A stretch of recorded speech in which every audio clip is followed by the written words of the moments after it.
our groups.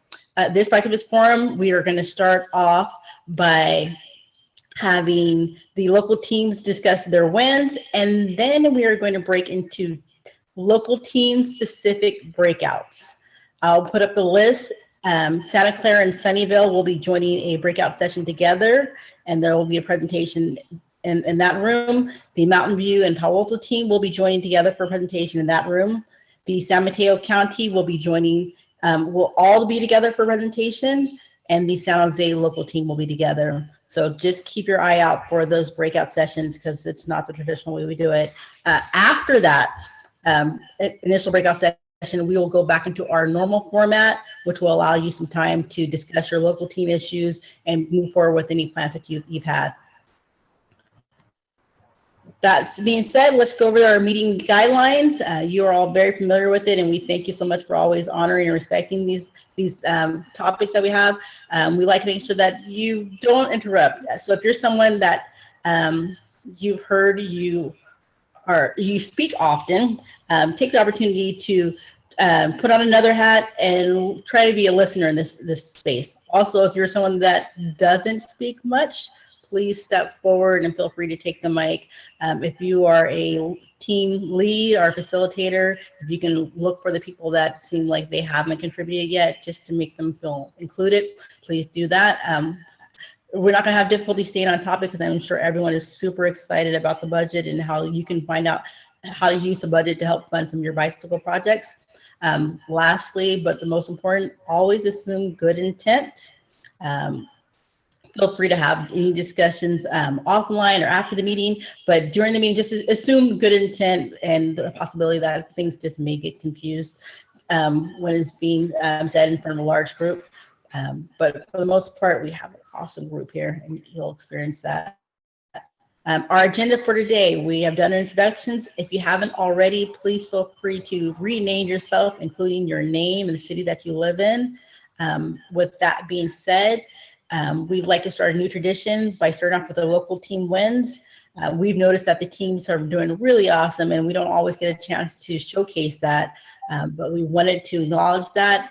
And if any of the local teams would like to take the stage now to discuss a recent win that they've had and share with the group for inspiration, feel free to do that. Now, I believe the Redwood City team had a win that they wanted to share.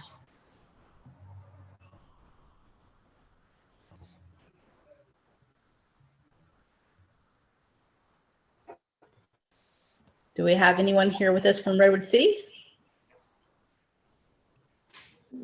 Not yet. Heather, do you know about, can you share on their behalf? Giselle Hale is from Redwood City.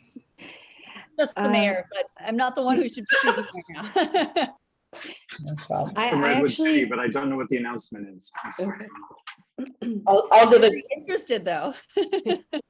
I'll give a brief overview. They had a visioning session where they reached out to community members and residents, and they weren't expecting a very large turnout, but the turnout exceeded their expectations, and they had a really good analysis and growth and planning. So they're really excited about the opportunity to start really connecting with the community. If you're in the Redwood City group, maybe someone else will be able to speak a little bit more to that. One thing I can announce about Redwood City is we have this amazing new Twitter feed called Bike Redwood City that you guys can all follow. And I say it's amazing because I seem to be the one who's operating it now. So, yeah. Congrats. All right. One of the highlights, we want to make sure that we have more members just like you, members like the Redwood City team that are making moves and accomplishing their goals. Please feel free to go to bikesiliconvalley.com, figure out how you can join and be a member. We have a lot of really exciting events. We'll be talking in one of our breakout sessions about Viva Calle that we just had over the weekend, and that AR experience, and the great opportunities to hear about things in advance so you can be a part of that. With that being said, we have our upcoming events, so you don't miss out on those. We have Ride to October, Wheels and Waterways. Let's see if I can share something. If you aren't familiar, all of these events are available on our Eventbrite page. You can stay abreast of this. If you follow Eventbrite, they will send you information in advance to let you know about all these things that you're excited about and that we feel that you'll be interested in. Hey, Diana, yes. we also have 2 more wins from the Sunnyvale team and the San Mateo team. I guess they raised their hands. So, Tim, do you want to share that? Yeah, for the Sunnyvale team, the State of the City was celebrated a lot of Silicon Valley bicycle wins in that area, with Ari winning a Mayor's Excellence Award of Excellence for his work on Tasman, his work on Sunnyvale Ave, and then the Youth Climate Action Team in Sunnyvale also award, and they also were instrumental in like moving stuff forward in Homestead, bike lanes, and that space. So Silicon Valley bicycles, she got mentioned a lot at the State of the City in Sunnyvale. So that's quite a win. So that local team has made a huge impact in that city and being mentioned multiple times by multiple people. Tell me in the car. Woohoo! Thanks, Tim, for sharing. Ryan, do you want to go next? Sure. The San Mateo team held a fun rally and ride along for Transit Month. September is Transit Month, including the mayor of San Mateo, Racunia, who's here today, was also there, and we had some great Northern SMC electeds to celebrate the importance of public transit. And then one other win that's more associated with this topic is recently the City of San Mateo team was successful in advocating, yes, Mayor Giselle Hill, we're coming for Redwood City next. We're coming for Redwood City next. Maybe we should collaborate with the Redwood City team on that. And yeah, so we succeeded in getting in the budget for this year, fiscal year in San Mateo, a part-time Safe Routes to School coordinator position, which wasn't there last year. So. Yay, thanks, Ryan. And Gabby's up next. Yeah, hi there. I believe, was it a couple of weeks ago? I'm losing track of time these days. If you guys are familiar with Prune Ridge, that project was up at the city council, and they approved to move forward, at least to, I think, continue studying, right? They adopted one of the concepts. There were several concepts presented in terms of reducing the travel lane and removing parking, things like that. But, you know, so there isn't funding yet for that, but it's a good step forward that the council approved. You know, we can at least, you know, focus on an option and then hopefully try to implement it. So we had some folks, a lot of high school folks that spoke up on the meeting via Zoom, you know, just talking about the from, I think it was a climate action plan from the high school. So that was really good to get their, you know, get some kids' input on this. So I think that's a good win. Just need to go find the money now. Yay, Gabby, thanks for sharing. Diana, that's all the wins. You can continue. That was the first time we've done that, and I really enjoyed hearing what the local teams are doing. And I hope it's inspiring for all the teammates to see like the efforts and energies that are going out there and how they're actually coming back with results. Woohoo! I think we have one more from Ken. Yeah, thanks everybody. I think I'm the only person from Menlo Park. I'm looking for friends in Menlo Park if anyone wants to refer anyone. City Council sent a proposal to remove parking on both sides of Middle Avenue, which is about a mile-long artery that intersects with El Camino at just north of the Palo Alto border. And they've gotten a lot of recognition around the city for that. It took a little bit of political will to do so. So super happy with a couple of our council members, all of whom are friends. I also wanted to recognize SVBC for the Bike Summit. I don't think we've met since the Bike Summit, and it was awesome. You guys crushed it. Thank you. And may I add to that, and sorry, my camera's not on at the moment because I'm chowing down a food. Bike to the Future on Sunday was awesome despite the weather. So thank you guys big time. I had a really good time, really enjoyed the course, met some incredible people, and overall well run, and y'all dealt with the weather quite well. Great. I just want to plug our Eventbrite page one more time, just so that you can stay ahead of all these events and make sure that you don't miss the next Bike to the Future event or any of the other awesome events that we'll be having. with that being said, this is our breakout instruction for the 6 to 7 o'clock. Like I said, we'll be going back into our normal format. So just look for your normal team at 6 to 7. But right now, we will be going into our new breakouts. So the San Jose team, please look for the breakout room. The Sunnyvale and Santa Clara team, look for a joint breakout room. Mountain View and Palo Alto, once again, joint breakout room. Isn't anything else we're missing? No, I think that's covered. All the breakout rooms are now open and they're self-select. So feel free to jump on to the respective rooms. And if you do not belong to any one of those cities, feel free to join any group you think has a similar budget process, like your city. Go ahead and use the agenda for the guide. And I do want to, I want to acknowledge a couple of things. I want to, first of all, thank the folks who are here from our neighbors, Santa Clara, Cupertino, Los Gatos. I think, you know, when we're looking at these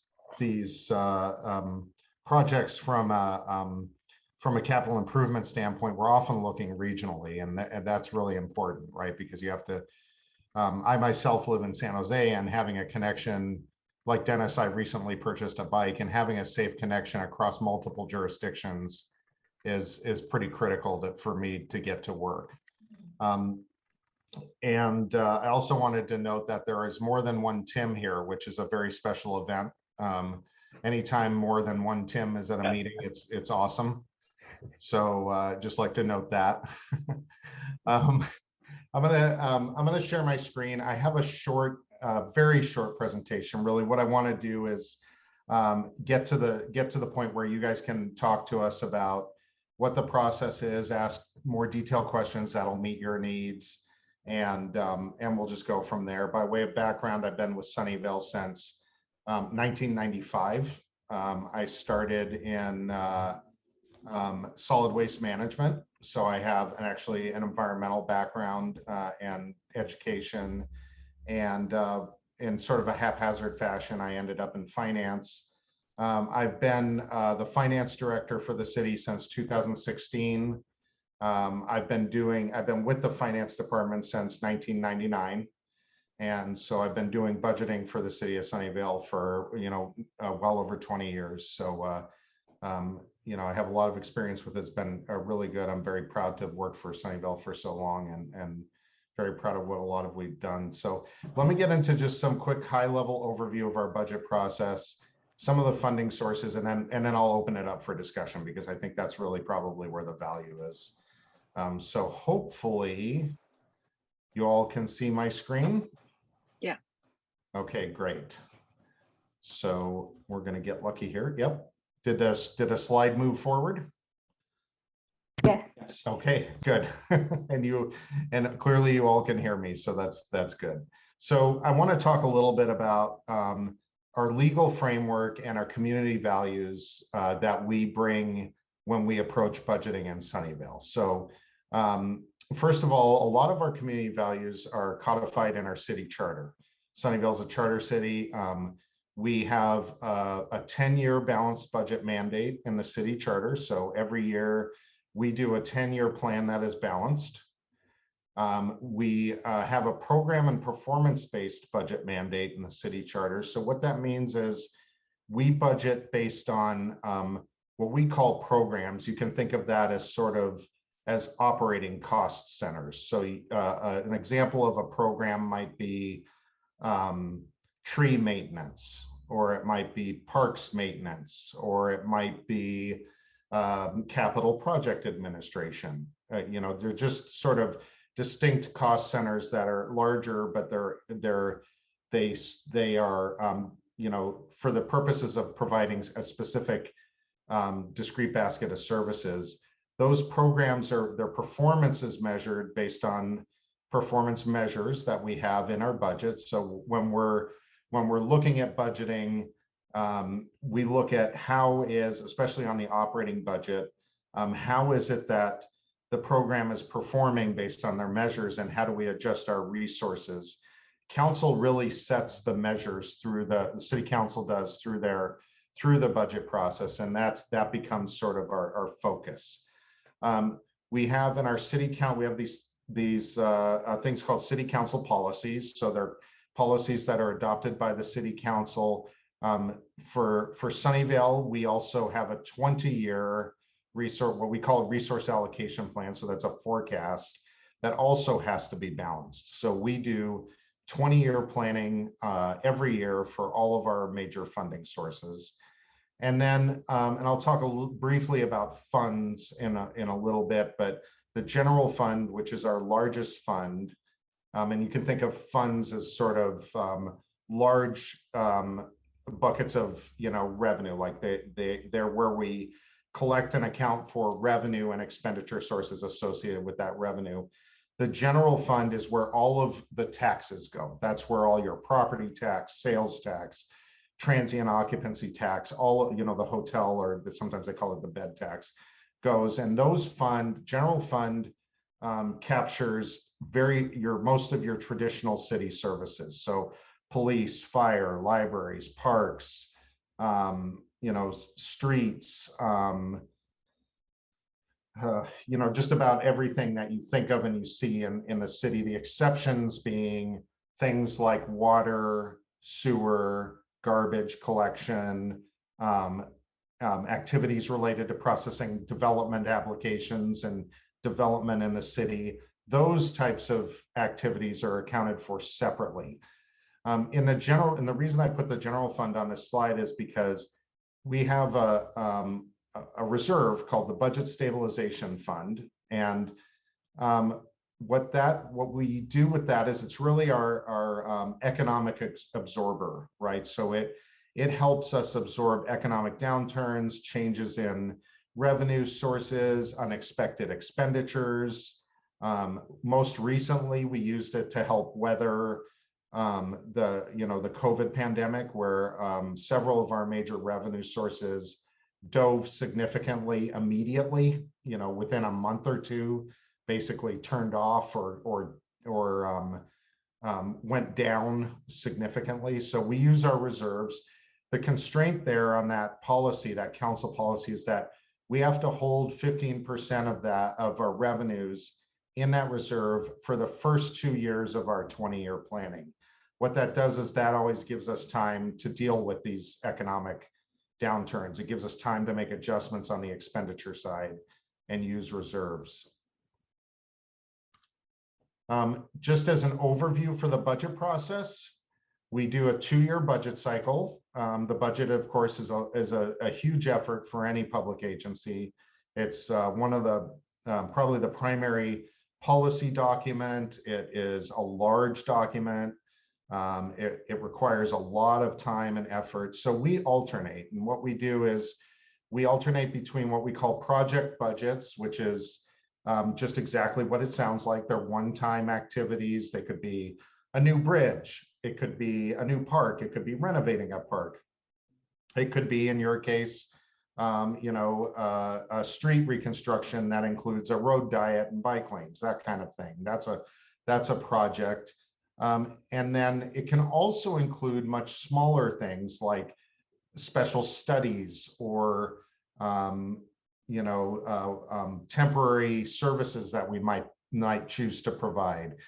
The reason we do that is we like to keep one-time expenditures out of the operating budget, because what we're trying to do is set a sustainable operating budget against what we believe our sustainable revenues are, so that we're continuing to provide, we have to provide service forever. Like we can't go out of business. So we have to make sure that we are able to provide our core services to the community.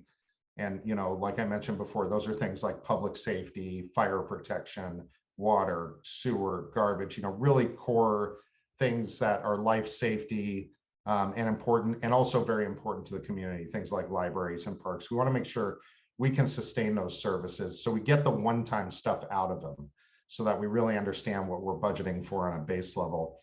And I talked about, our performance-based budget. We have performance indicators, we budget by programs, and programs are broken into what we call service delivery plans. So I'll use one of my favorite examples, which is in my own department. We have a program that is utility billing. We do all the billing for water, sewer, and garbage. Within that program, we have what we call service delivery plans. An example of a service delivery plan is it's a cost center, and it's where, for example, our meter reading is. So water meter reading is a service delivery plan. All of our costs are contained there. The staff, the equipment, the vehicles, everything that we need. And we analyze those based on performance measures. How are we doing? Are we reading meters per our schedule? Are we staying on top of it? Is the cost per meter reasonable? What's changed? Those are the kind of things we look at. And then we do 20-year long-term financial plans. So we have about 50 funds, and there are sub-funds in many of those funds. But like I said, examples of funds are, and fund accounting and budgeting is very common in municipalities. We have the general fund, which is all the taxes. We have a group of funds called enterprise funds. Those are business-like activities. So those are things like water, sewer, garbage, and development-related activities. And we also have a golf and tennis enterprise fund. Those are where we're taking the revenues from those activities and the expenditures from those activities and separating them from the general, tax base and et cetera from the rest of the city. So if you live in Sunnyvale and you pay a water bill, 100% of your water bill pays for the expenses related to providing all the water service, buying water, reading meters, et cetera. No tax dollars go to the water enterprise. It's all service fee based. That is true for almost all of our enterprises. Golf does receive some subsidy from the general fund because golf revenues we're not able to set prices high enough to cover the expenditures. And then we have other funds that I'm going to get into just briefly a little bit. They're called special revenue funds. That's where we're going to capture things like gas tax. So money that comes in from the state through gas taxes, through Measure B is an example. That was a transportation tax measure in the county that was enacted some time ago. We capture that money separately. And the reason we keep those monies segregated is because they are restricted. So we can't just use them for whatever we want. They're legally restricted. And so we have to account for those separately. The largest example of those are impact fee revenue, what we call development impact fee revenue. So that's, I know Mike will be a little bit familiar with this. Like, for example, housing mitigation revenue. We get paid, we get money from developers to mitigate the impact of their development on housing in Sunnyvale. We use that money we leverage that money to build affordable housing projects with private development, and we have a similar fee for parks. Developers pay, if a developer builds a multifamily complex, they pay and they don't want to build a park, which is pretty tough to do in this area with land values the way they are these days. They pay a park impact fee. We take those funds and we either build new parks or we renovate existing parks. And the point of those fees is to mitigate the impact of, the additional residents that need the open space. And we try to expand it and develop it so that everybody has adequate open space. And then lastly, we have sort of fiduciary funds. These are very small funds. Typically, they're very restricted for a very specific purpose. And they're not really material to our discussion today, so I won't get into those too much. But if anybody wanted to have a long-winded conversation about public finance, I'm always happy to do that offline. I want to talk a little bit about our past and current funding sources for bicycle improvements, get to the point, and I've got a couple more slides here. I'm going to get into how asks are made in the budget process by the public and by commissions and by council. But recently, we have several funding sources for bicycle improvements. There are general taxes like the general fund. And what happens with those is we do allocate some general fund money for paving and reconstruction. And whenever we do those types of projects, Traffic and Transportation and Public Works looks at them and says, you know, they do an evaluation. They look at the active transportation plan. They say, you know, what types of improvements might be appropriate here to improve the roadway for bicycles and pedestrians. We have special revenue sources, and there's a good chunk of those. So there's Transportation Development Act, that's a grant funding source.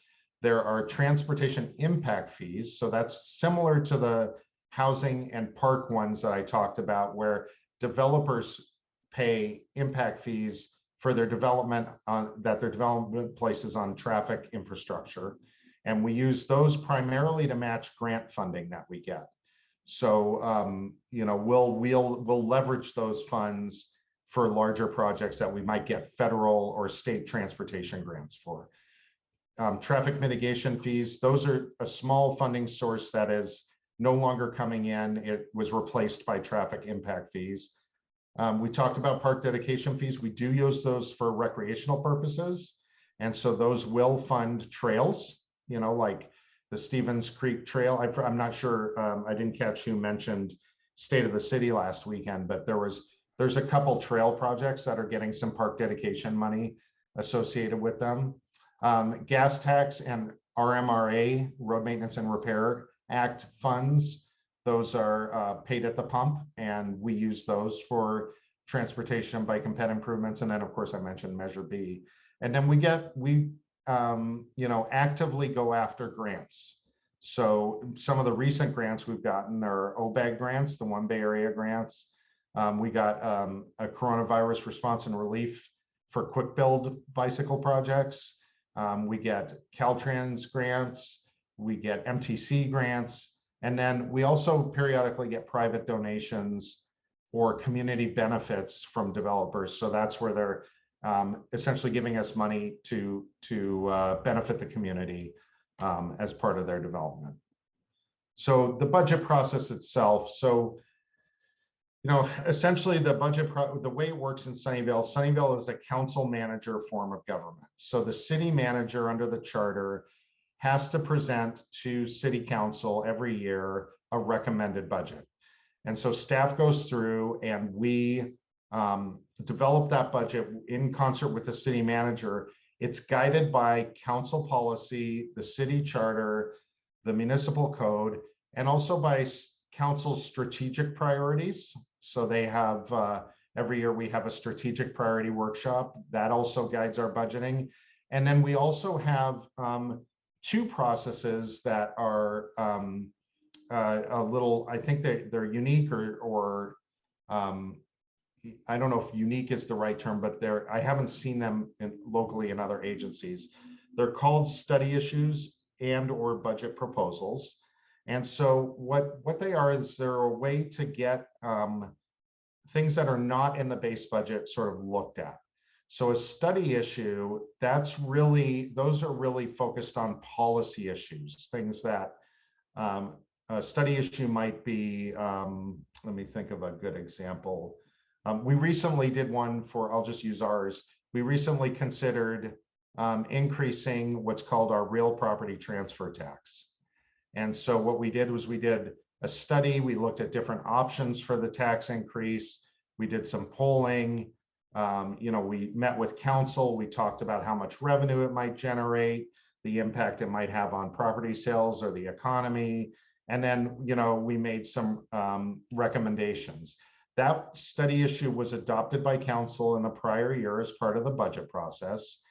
What happens is 2 council members can propose a study issue.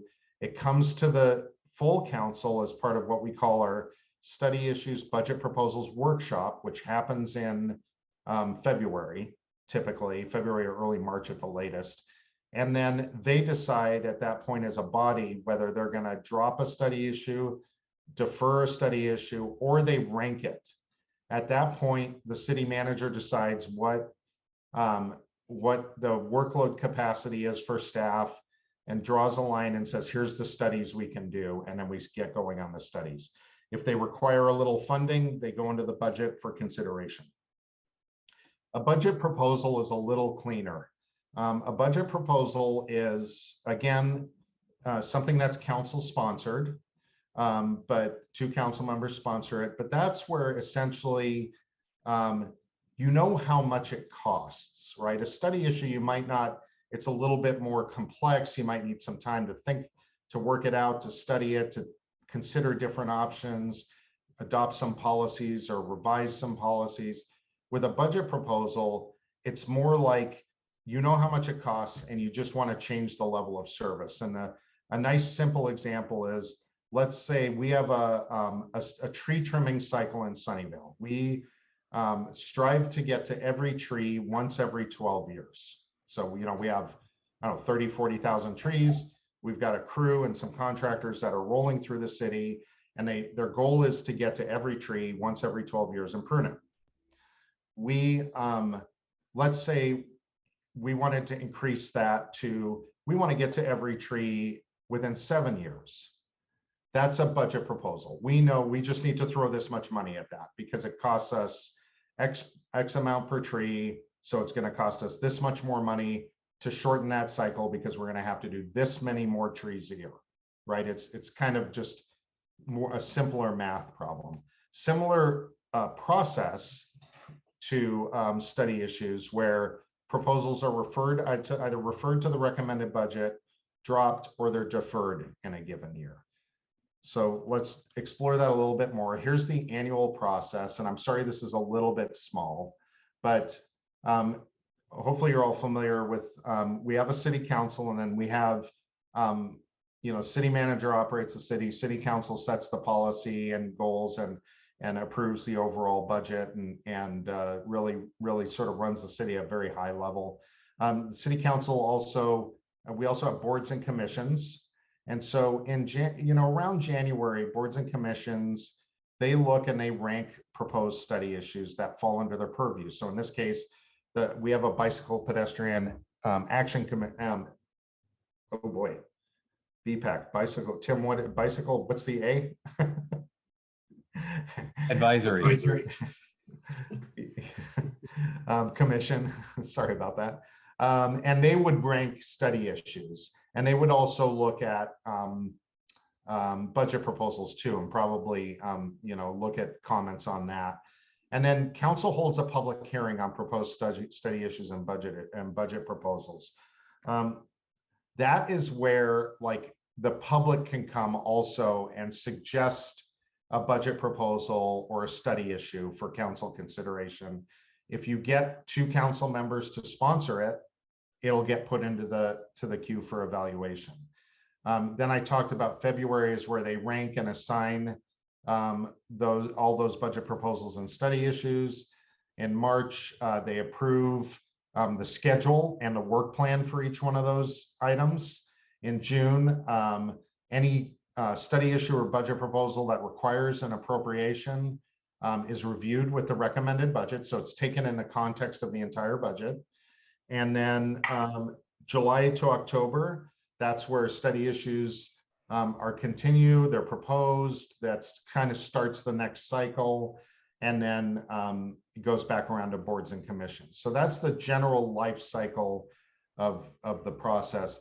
That's where, as advocacy group, study issues and budget proposals are really where, working with boards and commissions and city council, you can get, proposals into the budget and so forth. So with that, I really, I'll just wrap up with each year we have a recommended budget workshop where we spend all day with the city council. It's generally towards the end of May, usually the 3rd Thursday. And we go through in detail the whole budget. In general, when we're coming into a projects year this year, so we're going to be evaluating projects. The Public Works Department, they will propose a suite of projects to be funded, and those get evaluated and taken in context of the whole budget, looking for funding sources, et cetera. And then the budget is adopted in June. There's a public hearing at the beginning of June, and then the adoption generally occurs a couple weeks later at the end of June. So with that, I'm just gonna, I'll just stop sharing and open it up, for discussion.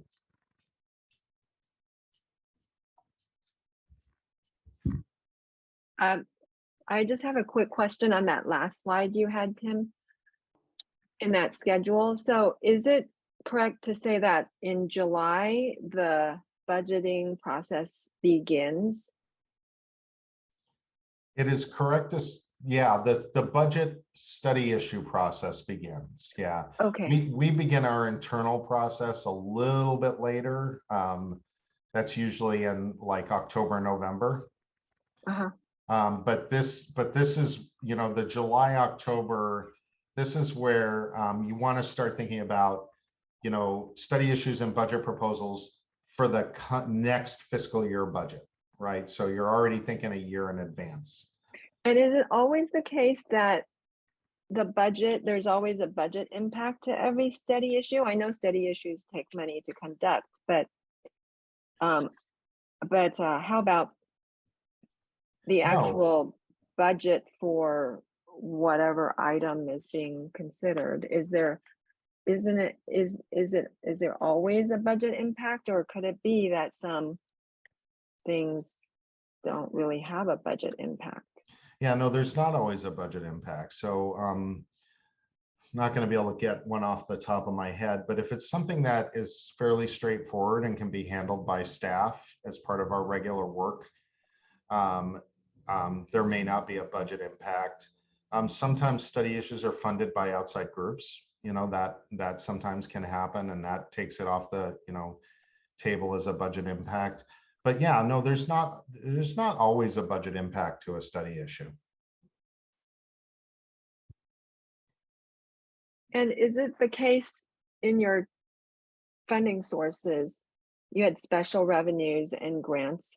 For bike infrastructure projects, is it mostly grants that funds them? It is mostly grants, with the one notable exception, and Dennis Ng will correct me if I'm wrong about this, but like I mentioned, when we're doing paving projects, we'll often look at, or we do look at the bike ped infrastructure as part of that. So if we're coming into just a general, reconstruction of pavement where we're going to have to restripe and we're going to have to, maybe make some improvements there, that may not be grant funded. That may be funded by, one of our other funding sources. I think also traffic signal improvements, those are often grant funded, but also sometimes not grant funded. And those are ones where we're looking at bicycle and pedestrian improvements as well. Dennis, did you have anything else that you wanted to add to that? The two that you said are correct. As we're moving into a new era of studying traffic, using VMT, vehicle miles traveled, and then looking at how we can reduce that, now we're starting to have access to VMT type money from developers and from the state. So then those can go towards building more bicycle facilities or pedestrian facilities to get people walking and biking more.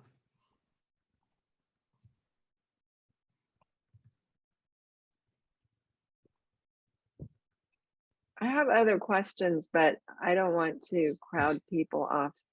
So other people, please feel free to.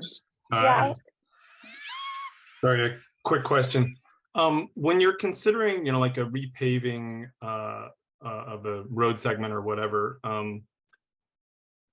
what does the discussion look like when it comes to maintaining the existing ratio of motor vehicle lanes versus bicycle lanes? Is it zero based, kind of like budgeting, or do we kind of assume that you're going to keep the 2 car lanes and then try to squeeze in something? What is the thinking the city goes through? That one I'm going to have to hand to Dennis. Yeah. So usually when we're doing pavement maintenance, Those are quick maintenance type projects where we're not going to be able to do anything that has significant public outreach or studies, just because the maintenance funds are made to maintain the roadway. And usually when those projects come through, my staff, we go through all the roads that are being resurfaced for the year that are proposed. We'll look at them and then identify any improvements or any upgrades that need to be done. Like say, if we need to we can narrow down travel lanes, go from 12-foot lanes down to 11-foot lanes or down to 10-foot lanes at certain places, and then reallocate that towards bicycle lanes if we can make it wider, or if we need to add a buffer based on what our active transportation plan shows. And then, but if we're looking at a bigger project, like say, looking at Java Drive, removing a travel lane on Java, and then making a buffered bicycle lane, that we need to do public outreach. We'll usually go after some grants, so it covers the analysis and the studies and the public outreach to the businesses and to the public. And then we'll design it after that. After City Council approves it, then we'll go ahead, design it and construct it after that. And then at that point, when we redesign new roadways, new bike facilities, we'll repave the road at the same time. So then we kind of muddy the waters a bit with repaving. Some of it happens as part of our projects. Some of it happens as part of maintenance. Hopefully that answers your question. Just a quick follow-up. Somewhere on the Sunnyvale government site, there's something called the Sunnyvale Roadway Safety Plan, which has a magnificent number of potential upgrades to intersections and bike lanes. What is there like a schedule for those, or is it just kind of like aspirational? So I'll call it the SSARP, the Sunnyvale Safety Roadway Plan. There's a list of prioritized projects. They have benefit cost ratios. We went through a detailed analysis with engineering firms, and then those we went through that effort so that we can be eligible for state and federal funding through Highway Safety Improvement Program or OTS. And when those calls for projects come out from those government agencies, then we'll use those projects. There's a separate document called the Vision Zero Plan. That one has projects also listed in there. And then, but what I use that for, and what I tell my staff to do, is we use that to change our engineering thought process as we work with developers or work with our rest of public works on redesigning corners, or work with developers on designing new projects. We'll use that to implement certain features that become more bicycle and pedestrian friendly. So then that has more toolkits that we can apply citywide, and it happens a little faster. Thank you. We got a little extension of time. I saw a message pop up, so I don't think we have to jump off quite, because I realize we're at 6 already. Yeah, I have a question. This is great stuff. Thank you so much for taking the time to, put this together and present. I have lots of questions, but I'll focus it since I am, a neighbor in Santa Clara.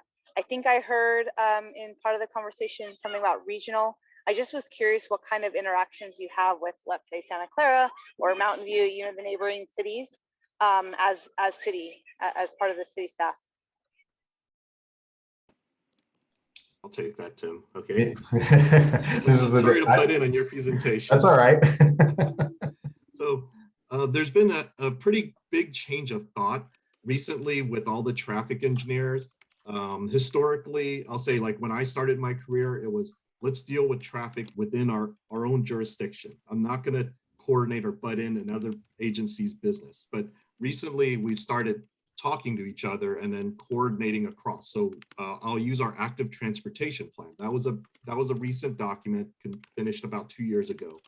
And we partnered with all of our surrounding neighbors, Santa Clara, Cupertino, Mountain View, and the county and Caltrans and VTA, to talk about what our plans are, and then to make sure everything works across the jurisdictional boundary lines. Same thing with our traffic signals. When we retime our traffic signals, we make sure we can move traffic from one across the city limit line. It doesn't do anybody any good coming to the city limit line, then all of a sudden, why do I have red lights? Well, how come the bike lanes don't continue? How come the sensors aren't picking me up? So there is a lot of coordination that happens behind the scenes. And we have a couple projects that go, the Evelyn Trail, I think, runs into Mountain View, right? Correct. And so, you know, and I think Stevens Creek is the vision is to go in, or it goes into Cupertino as well. So we're actually partnering with Mountain View. So they're doing a segment of Stevens Creek Trail from Dale Heatherstone down to Remington. And then we're going to pick that up from Remington down to Fremont. Right. And we also got a donation from Google of $1 million to help with that project. So it's I think it was that project if I'm remembering correctly. It was the East Channel. The East Channel. Okay. East Channel so Trail. But also a trail project. So correct. You know, we do our, I will say just as a general comment, we do budget very tightly. We want to be fiscally sustainable, and we want to make sure that we can provide services like I talked about, but we also want the money that's coming in today to benefit the people who live here today. So we're not trying to, you know, hang on to a bunch of money. So for a lot of these types of projects where there are other funding sources and there's a lot of grant, Dennis's group does a great job of obtaining grants. You know, we do try to leverage that, you know, to really you know, help fund these projects without impacting other city services. I see Gavin's hand raised for quite some time. Gavin, do you want to ask your question? Yeah, I was regarding the 10 and 20-year balanced budgets. How do you incorporate single large expenditures in that? Maybe like, for example, let's go with something standard like a city truck, and then something maybe a bit less standard like, you know, a brand new road or a complete park redevelopment or something where it might be a little harder to predict what the maintenance costs are going to be. Yeah, that's a great question. And we approach it in several ways. So if you're talking about something like a smaller piece of equipment, like a truck, what we do is we normalize those expenses by basically depreciate. It's a form of depreciating. We set aside a little bit of money every year. So we say a truck has a 10-year life. We bought it for $40,000. We're going to set aside, you know, money each year for 10 years. And then at the end of the 10 years, we got 40 grand to buy a replacement truck, right? That's pretty straightforward for equipment. We do that across all equipment categories. For something like a park, we would say, okay, we know when the park was built. We know the current condition of the park. We know approximately what our cost per acre is to renovate a park. You know, and we understand that each park is a little different, but the point of the long-term plan is to get something in that approximates pretty closely what we'll need, so we don't have to come up with a whole bunch of money for the difference when we get there, right? And so we'll do that. We'll say we've got, you know, our most recent park project cost this much per acre to renovate. We'll escalate that for 10 years for this park that is scheduled to be renovated 10 years from now. All right, and we'll put that in a plan, and then we'll save up money basically through reserves to fund that when it comes time. And those are kind of the two extremes. For something like road maintenance, we'll go more on an average. So we'll say, you know what, to maintain a certain service level, we need to spend X amount of dollars a year, and then it's up to the individual staff to go ahead and plan that money and spend as much as they can. And I saw we had a pop-up there, so we'll stop. Yeah, we will be going to the main room, but again, we'll be taking off into smaller local team meetings. Okay, it is all yours. Thank you very much, Anthony, for the technical assistance. Good evening, everyone. I'm Lucas Ramirez. I have the honor to serve as the mayor of Mountain View this year, and I'm going to be providing something of a brief presentation on the budget process, share some thoughts about political opportunities to achieve our shared goals. I welcome any questions about any of the slides or the information on the slides. And as I shared earlier, I know we have Brandon also from city staff who I'm counting on to support me and fill in any gaps that I miss.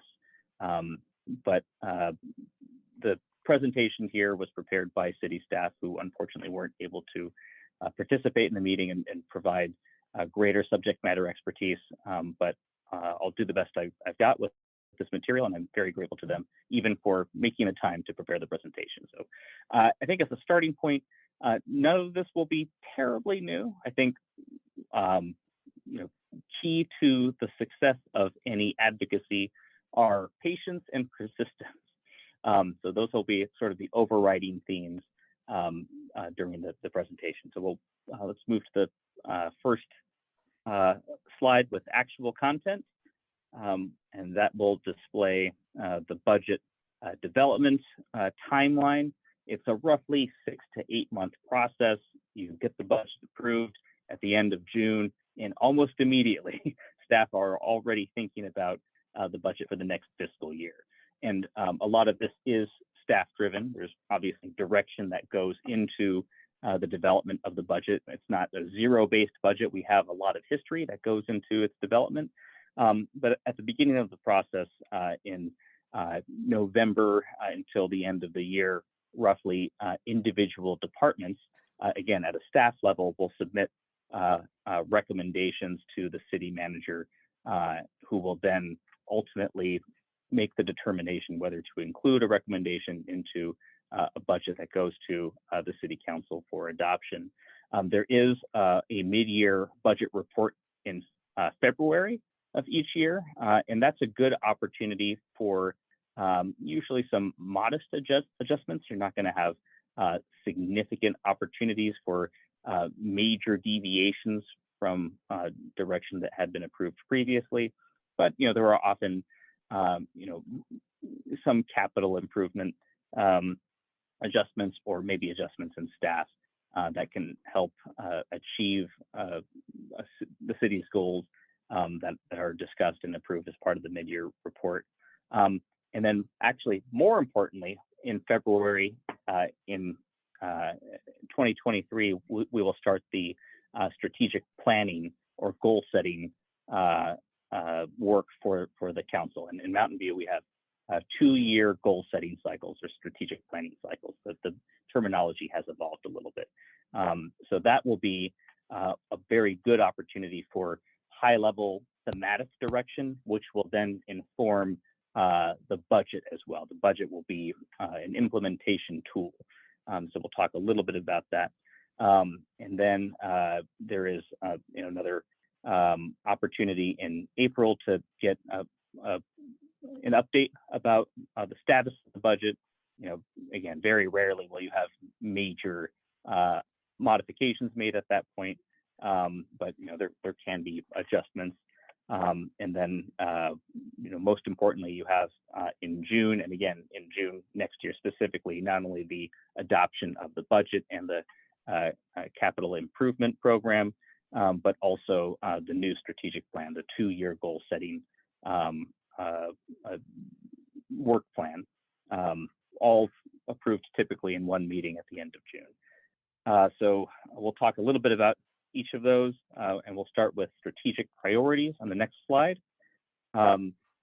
This is a bit of a new approach, or I guess the approach has always been establishing thematic goals and then a series of actions to achieve those goals. We had something of a rebranding with the last goal setting cycle. And I think we'll probably not need to go through as robust a process, but we will be talking about whether we want to retain existing thematic goals or change them, depending on the needs of the community. Currently, mobility and connectivity is, or I guess are, using and there, complicates the grammar, but mobility and connectivity are a component of the city's objectives, and that will inform not only any staffing and programmatic elements, but also the capital improvement program. There often are multiple elements interlinked across strategic priorities. So it's not just mobility and connectivity, but community for all, for instance, may include things like quality of life improvements. If we're talking about canopy and landscaping, not only do those have quality of life value and greenhouse gas emission reduction value, climate change value, but they also can enhance the bicycle and pedestrian experience, right? Riding down a corridor lined with trees is a better experience than a corridor without trees. So there's going to be a lot of overlap. And so I think one thing that we might want to start thinking about as an organization, as a group, is how do we want to provide input and advocacy in the strategic priorities for the next 2-year cycle. I have a suspicion, this is my thoughts, I can't represent the council here, that there will probably not be major changes from the direction that we've been going in. Housing still is a paramount concern. Homelessness, mobility and connectivity have always been important, but again, as we emerge from the pandemic and we see the return of traffic congestion, and the safety implications of more traffic, I think we're going to retain that as a high-level thematic goal, and it will include some previously prioritized items like the development of a transportation demand management ordinance. I don't think that's going to go away. The development of an active transportation plan, which will help us with capital improvement planning, over the next 5 to 10 years. Those things I think will remain priorities for the city. Some of them had been prioritized previously and we never got to it because of the pandemic. So I'm not anticipating, major deviations from that direction. But if there are things that we're missing, or if you feel that something ought to be deprioritized because of a change in, whatever we're thinking about here, a land use paradigm or something, or there's greater attention being paid to a particular program, this is the time to start thinking about that, working with the city council, and also working with the city staff. If you have connections with city staff, and it's great that you regularly have city staff participate in these meetings. I like to say that city staff have the first bite at the apple, right? They come to the council and have had an opportunity to investigate and research and flesh out a proposal. And because they've done that work, typically a city council will say, we might have modest adjustments to propose, but we're typically loath to fully jettison the work that city staff have done because they are our technical experts. So coming in, working with city staff, hey, is this a particular improvement that we should advocate for? I think city staff will be able to say, yes, we've got an opportunity to fill a mobility gap in a particular area. Maybe we have a new funding source that we didn't have 2 years ago, or that's certainly an area that we should focus on, but we need to prioritize these other corridors because we have a grant opportunity, or we've spent more time in design, and so they're further in the pipeline. And with limited staff capacity, we do have to be pretty selective in what we advocate for. So the next several slides we can touch on, and then return to if there are questions. But the next several slides are just sort of the general operating fund, and expenditures, revenues, that kind of thing. That most of this won't have immediate relevance, I think, for this conversation, other than Mountain View is pretty healthy financially. We've been fortunate to not have to deal with deficits during the pandemic, and we actually received some funding from the federal government that we've allocated to address the economic impact of the pandemic. But we've had a little bit more discretionary opportunity to invest, and I think there's an opportunity as a consequence to think about creative things to do rather than how do we shore up core municipal services. We're not worried about the types of budgetary constraints that many cities in Santa Clara County have had to contend with. So that's good. Good news. We've got a healthy budget, and that gives us a little bit more room to play around and invest and explore. And then we can delve into that a little bit more if that's helpful. So we'll move to the next slide. Let's move to the active transportation funding and budget slide, which I think is a few down. I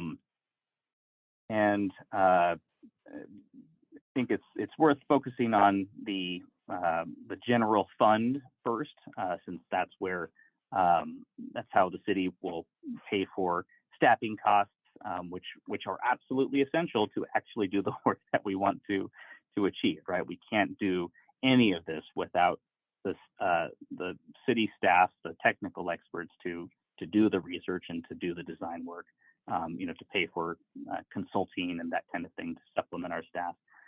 All of these are essential for preparing the plans and studies, and for managing the projects that we have in our pipeline.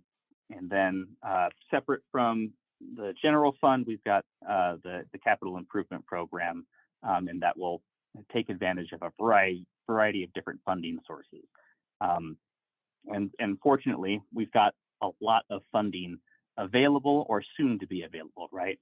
The bipartisan infrastructure law that was signed by President Biden, and then more recently, the Inflation Reduction Act, both include an extraordinary amount of money that we haven't seen from the federal government in, who knows how many decades.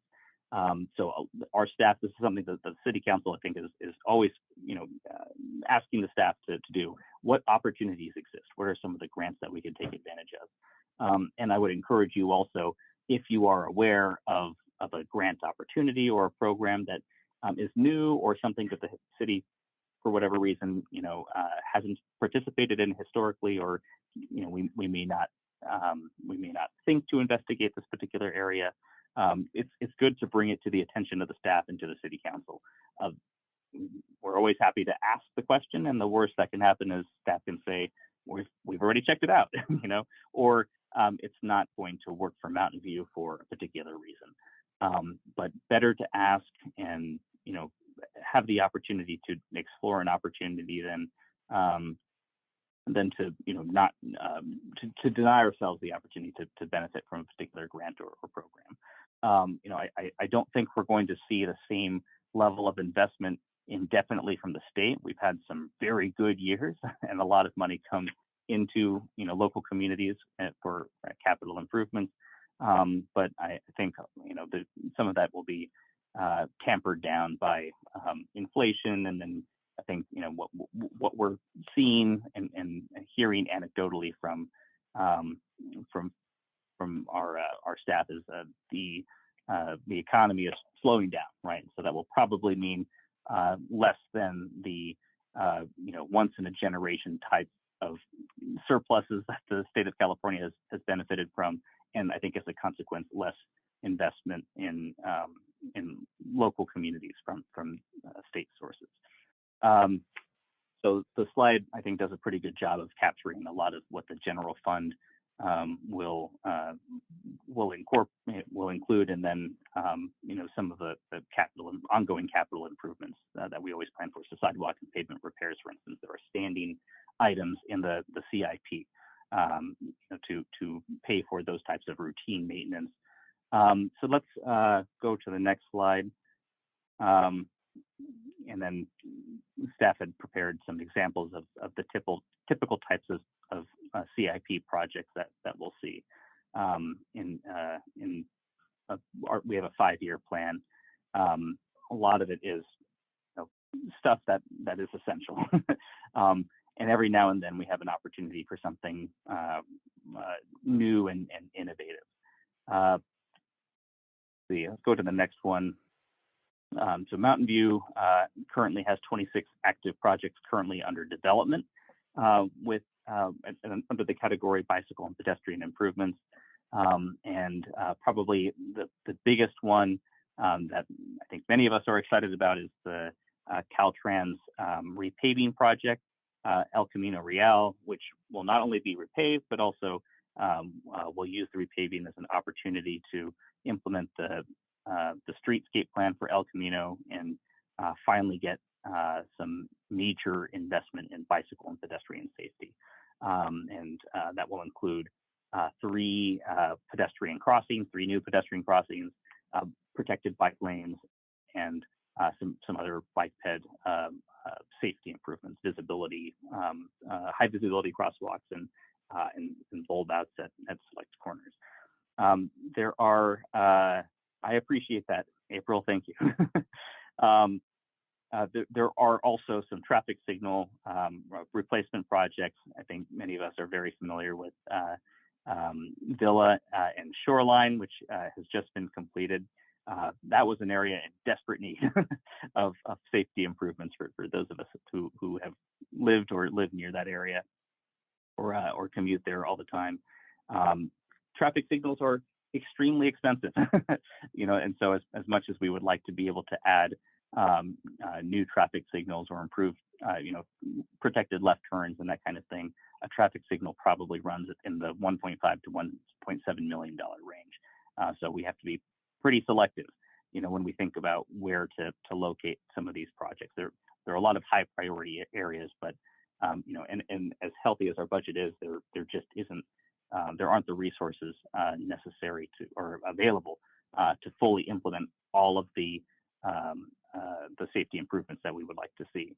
And then Miramonte repaving is another pretty high profile project. There will be some utility work first, and then we'll do the repaving, and that will include some pretty significant bicycle lane improvements that serve Graham Middle School. And then one of the projects that is near and dear to my heart is the California Complete Streets project. I know like Bruce England is probably among the longest advocating champions for the California Street Complete Streets project. There was a fatality. Bruce, you might remember the year. I can't recall exactly, but William Ware was killed waiting for a bus on California Street and hit by someone who was driving recklessly. And despite that fatality, there had been no meaningful investment in California Street for, I think, almost a decade.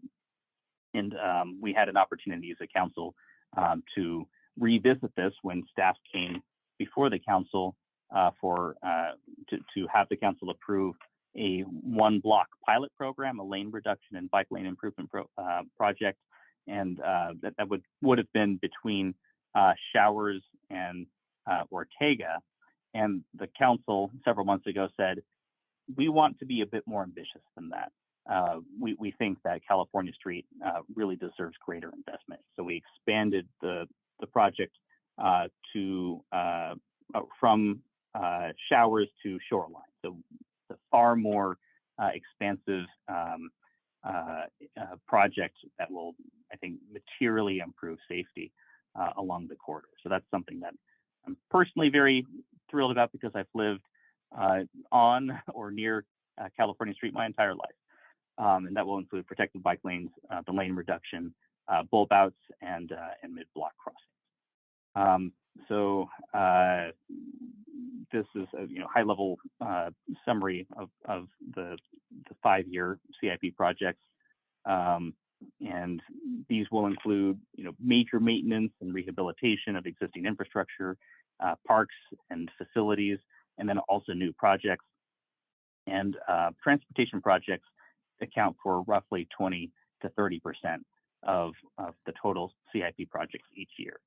And so transportation projects are pretty broad, and will include pavement maintenance, active transportation improvements like the projects we had just talked about, EDA improvements, which are always ongoing because the ADA improvements are updated frequently, and so you might put in place a new sidewalk improvement, and then a few years later, what are the numbers? Millions of dollars for CIP, yes.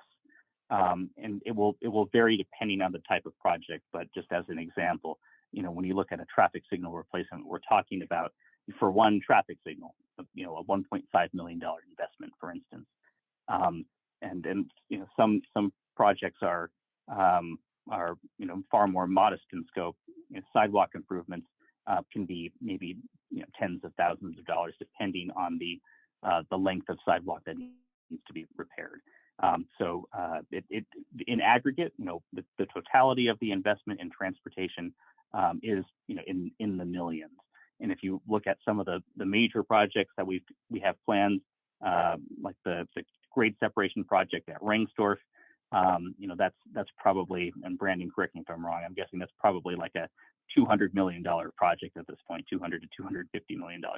The grade separations are just so complex and expensive, and we're blessed to have plans in place for Rengsdorf. I know that's something that Palo Alto has been struggling with a little bit.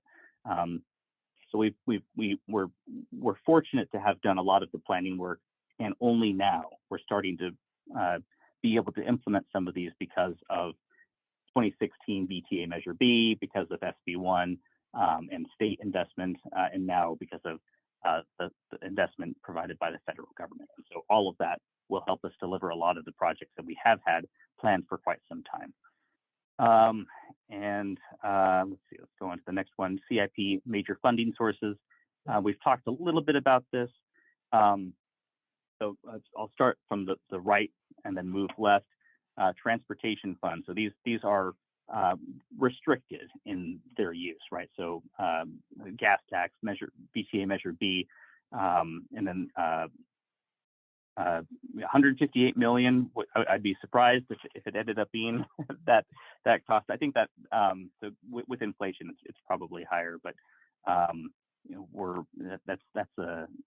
it's regardless, it's a tremendous amount of money, and that's why some of the funding sources that have been made available are so critical. We just can't do it with local dollars alone. So all of the transportation funds are pretty restrictive in their use. Some of them are a little bit more flexible, like Measure P. It's a business license tax approved by the voters in 2018. Technically, it's a general tax, but the City Council approved a resolution that directs the expenditure of those funds. So we could modify the resolution and direct Measure P funding for other purposes. Measure P generates roughly $6 million a year. Half of that we've allocated to sustain the community shuttle. But that's a political question, right? Do we want to deviate from the direction that we provided earlier, consistent with with the input we've gotten from the community? So some of these, there might be some room for changing, what types of projects we may want to fund. And then, yeah, exactly, public trust, right? If you go to the voters to approve a general tax and you say we're going to use it for a particular purpose, you can change that purpose, but there is a political cost, right? If you don't get the buy-in from your community. And what the council in 2018 had committed to the voters was that money that would be generated by the business license tax would fund predominantly transportation infrastructure projects. I think roughly 80%. And so that's why the lion's share is going to the community shuttle and to transportation projects. So the middle category, I think is generally pretty well understood. If you've got water rates or sewer rates, those have to be reinvested in in the infrastructure that those funds are intended to support. The Parkland Fund, that money comes from redevelopment, and so we're required to use that under the Quimby Act for the acquisition or construction of parks. And the Shoreline Community Fund is probably the most obscure of these. That's a property tax increment. I just want to confirm 80% of Measure B is allocated for transportation projects. Yes, I believe it's 80%. And keep in mind that, if we're talking about $6 million in revenue, then roughly half of that is going to the community shuttle. It's not going to be a tremendous amount of money that's going to be made available. It's non-trivial for sure, but it'll be spread across multiple projects that we will and the money will be leveraged with other external sources to maximize the number of projects that we can deliver. So I can't recall precisely, off the top of my head, which projects are being funded with Measure P outside of the community shuttle. But we also have to keep in mind that Measure P didn't go into effect fully with voter approval. There was a gradual ramp up to allow the business community to absorb that cost over time. So we're a few years in. We're starting to derive the full benefit of the revenue, but initially it wasn't, a $6 million impact to the business community all at once. The Shoreline Community Fund functions kind of like a redevelopment agency. It's not a redevelopment agency, but any property tax revenue that's generated in North Bayshore, right? So north of 101, where Google is headquartered, that the increment beyond what is set in stone by Prop 13 must be reinvested in the Shoreline Regional Park community. So most of that ends up being landfill maintenance, sea level rise, the maintenance of the community park, economic development, and now a tremendous amount is being invested in transportation improvements. So that's how we're paying for things like the realignment of the Shoreline 101 interchange. It's a Caltrans project because we're talking about highways, but the city is responsible. That's our project. That's one of the traffic mitigations that was identified in the CEQA document for the North Bayshore Precise Plan. So we're tasked with figuring out how to pay for that, and so we can use the Shoreline Community Fund as a revenue source in addition to impact fees, community benefits, VTA Measure B, and any other state and federal funds that may be that may become available. So that's the Shoreline Community Fund, and then unrestricted funds. Whenever there's what we call an operating balance, some people will say surplus in the budget. We have some money that we can then use for a discretionary purpose, and sometimes we'll roll that into a CIP reserve.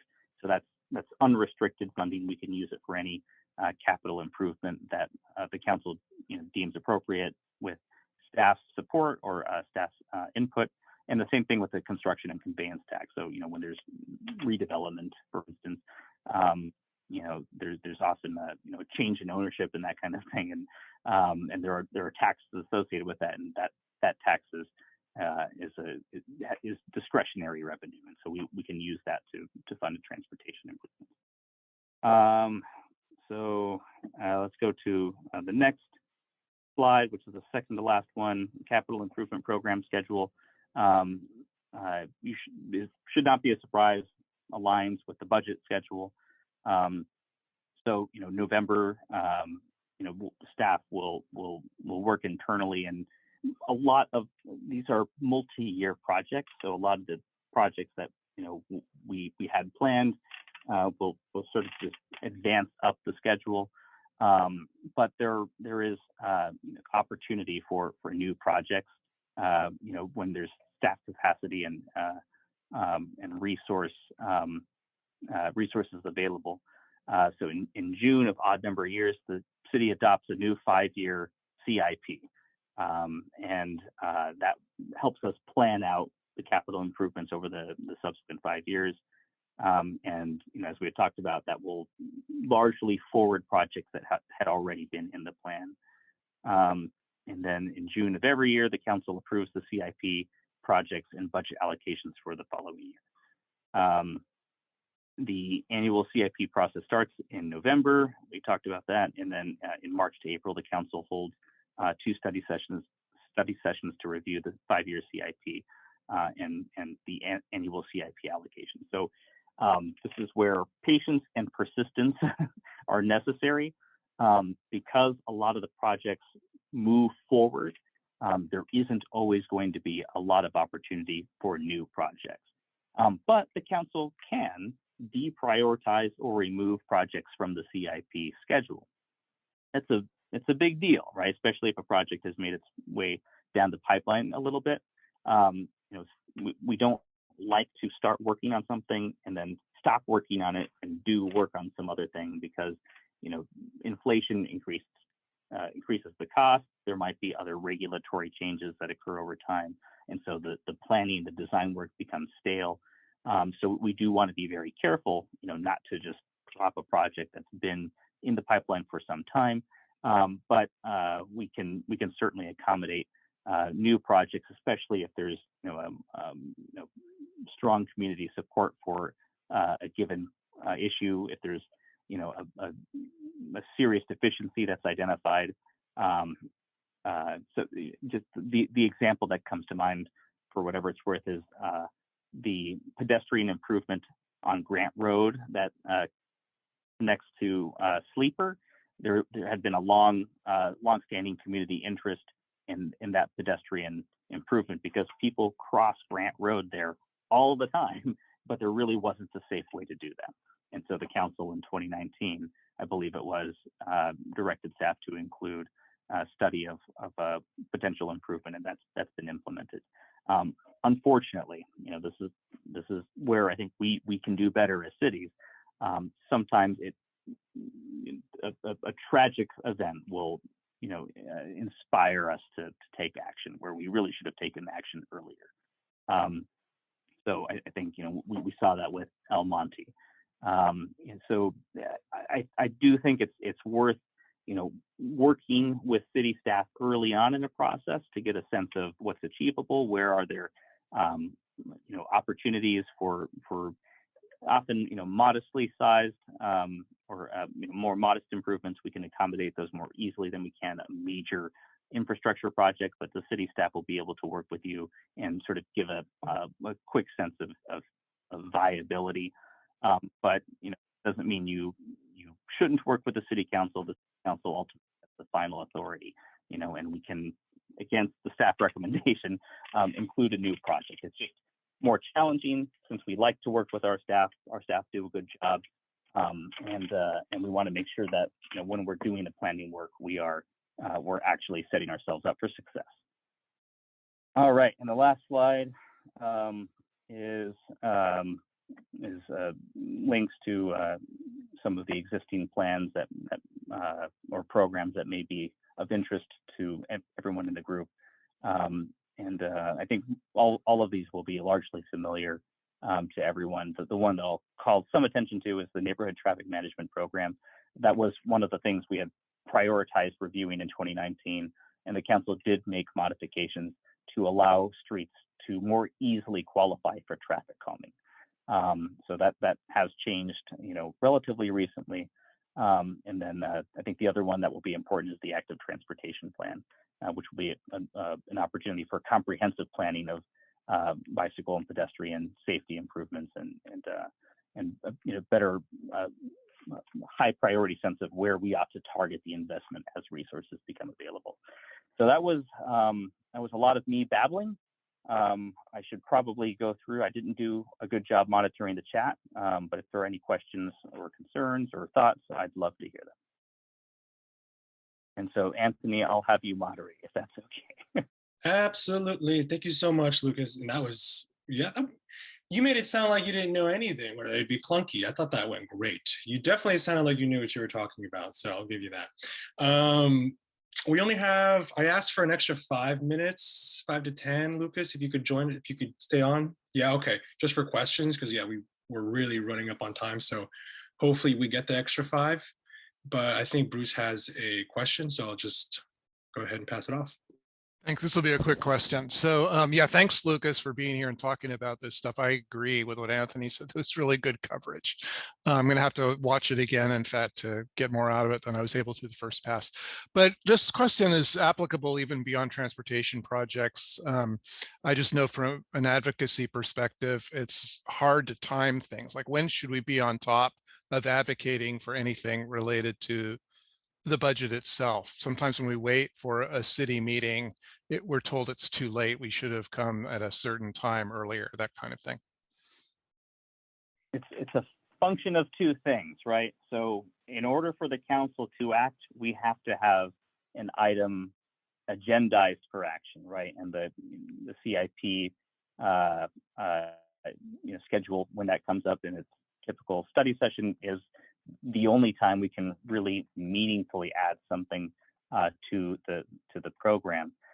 Now, having said that, if you come in at that meeting and say we'd like to add a new item to the schedule, there has to have been some work done, or at least some high-level sense of what we're trying to achieve. Otherwise, it's difficult to get both the staff and council buy-in. So I do like the strategy of approaching staff relatively early on and getting the sense of, if we were to advocate for this, where would staff be? Do you have, capacity? Are there resources available to, and then to achieve the goal? And then once you've got staff buy-in, work with the council, and I always recommend meeting with everybody, because you might be surprised where you find political support. You have to count to 4, in Mountain View with seven members of the council.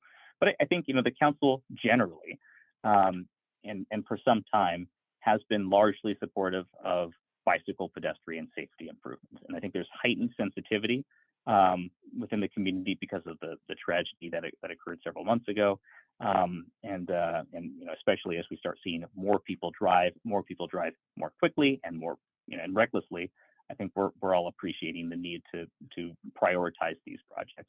And then Brandon, I did want to give you an opportunity to respond to some of the questions that you were fielding. Before Brandon does that, April, are you going to ask the question you put in the chat? I was going to ask another, and I was going to quickly respond to Bruce's question as well. Okay. Went through this process last time. Okay. Brandon, are you going to answer a piece of Bruce's question or something separate? Oh, Bruce's question? Okay. No. I just want to make sure we don't start ideas start streaming together. Okay. So okay. I'm going to pause there. April, go ahead and. Okay, just quickly to what Lucas said. I think this was before the team was really going, but for the last CIP planning year, there was a big push for green complete streets and adding in language for that.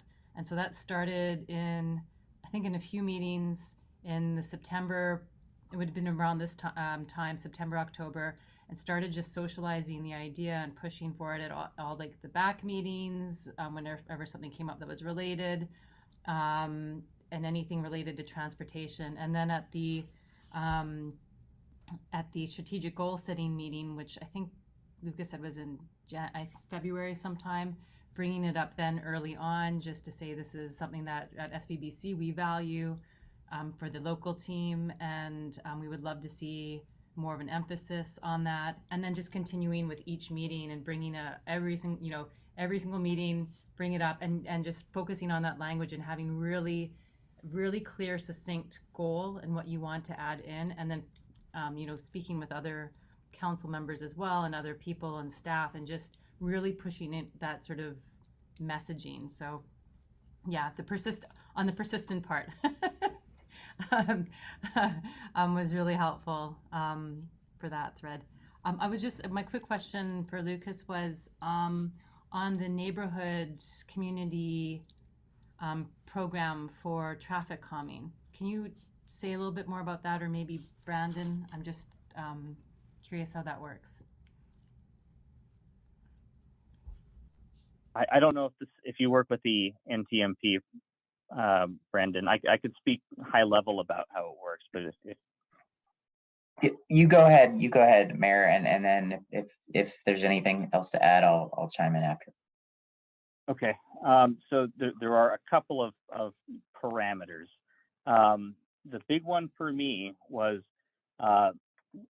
in order for a street to be eligible, 80, I think it's the 85th percentile, right? So there's the posted speed limit, and then I believe it's 15% or more. Correct me if I'm wrong, Brandon. 15% or more of the traffic, if it exceeds at the time, I think it was 7 miles per hour beyond the posted speed limit. So if it's 25, that would mean 32.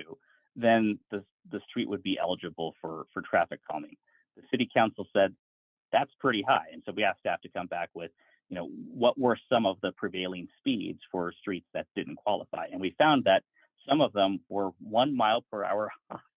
So we reduced that from 32 miles per hour to 31 miles per hour, and within the past, I can't remember, it was 5 to 8 years, that would have allowed 4 additional streets to qualify for traffic calming. But that's not the only thing. There's also you have to demonstrate community support for a given project, and that's not always easy, right? So you have to go and get signatures, and so there were some modifications made to that component when a project, if your street does qualify, then I think there was a reduced neighborhood support level necessary for the project to actually be implemented. And then I think the final big change was codifying several of the types of traffic calming projects that could be implemented to address specific concerns. The only thing I'll really add is that we are going to continue to take a look at the neighborhood traffic management program, what it does, and also what thresholds are required to trigger it. And we're going to look at it through the active transportation plan process. So the planning process is, as the mayor has mentioned, largely focused on prioritizing projects, identifying projects, laying out what those projects look like from a realistic perspective, making sure they can actually happen on the road that's being suggested, but also policy changes. And often policy changes can have a bigger impact. So I'll leave it at that and turn it back over to Anthony.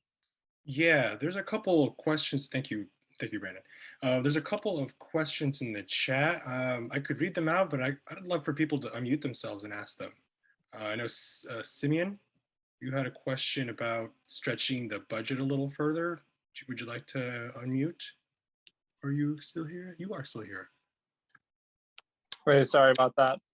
I was like cooking and stuff while I was in this meeting.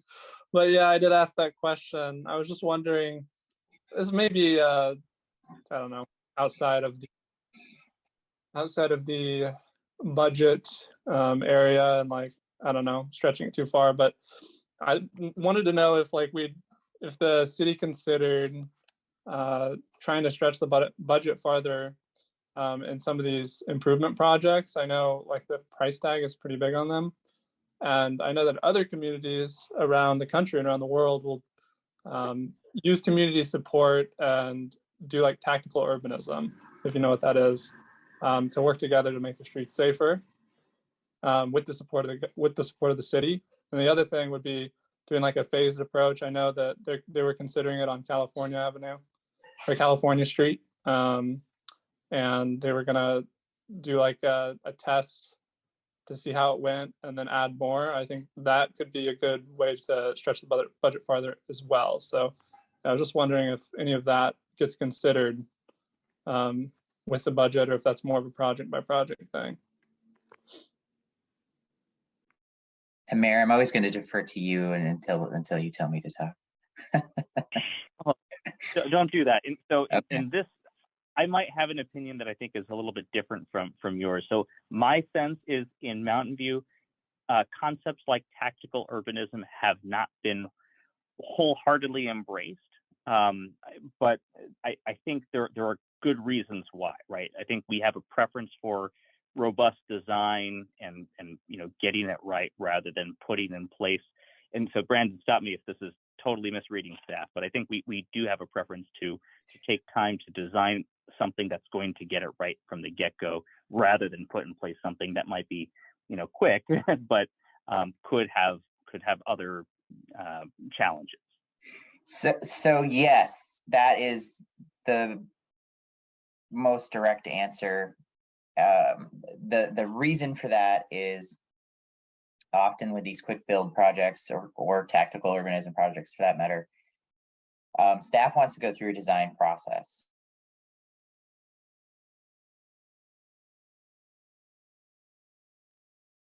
Now. Yes, Awesome. we are.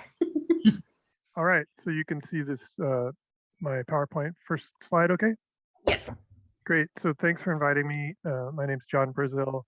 I work in the City of San Jose's Department of Transportations, and I manage the Transportation Options Program, which I'll describe in a minute what that is. So let me advance. So I am going to spend a few minutes on this first bullet because although it may seem kind of dry, I think it's really important to understand the organization I work in, what the overall high level mission is, what we're supposed to be doing as a city, and how our organization is structured, the department I'm in.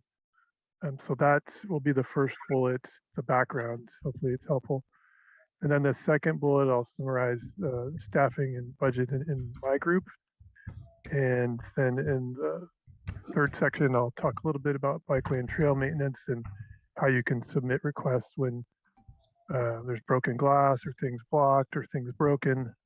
So does that make sense for people to outline here? Okay. Sounds good. Thanks. So let's proceed. So again, kind of dry, but it's really important to see at the highest level, the very highest level, what's the city's mission, stated mission. And I bold-faced a few words that I thought were relevant to the work I do. So again, this is the city as a whole, which has 25 departments. I'm just in one of them. And they don't change this very often. It's very broadly worded, right? So it doesn't tell you that much. But you can see we're supposed to build facilities and make things safe and livable for diverse residents, words I highlighted. So it's good to think about that. And then as we drill down a little bit lower, the city, as I said, has 26 departments, I think. And rather than bundle them, have them all be separate, 26 is kind of unwieldy. The city combines them into, I think, 8 city service areas. So that's kind of, again, at a high level. So the city service area that my department is in is transportation and aviation. So it's essentially the Department of Transportation plus the San Jose airports. So what is that stated mission? Again, I highlighted some words: safe, efficient transportation systems, livability. So again, it's helpful to frame what the heck are we supposed to be trying to work on at a high level here. And I hear Danielle, your dog believes in that too, so that's good. So if we drill down a little more again into this transportation and aviation city service area, there are 5 outcomes defined on the left column. It's supposed to make safe and secure systems, supposed to provide viable transportation choices. Won't read them all. You can see the 5 outcomes for this CSA. And then within the outcomes, there are goals defined.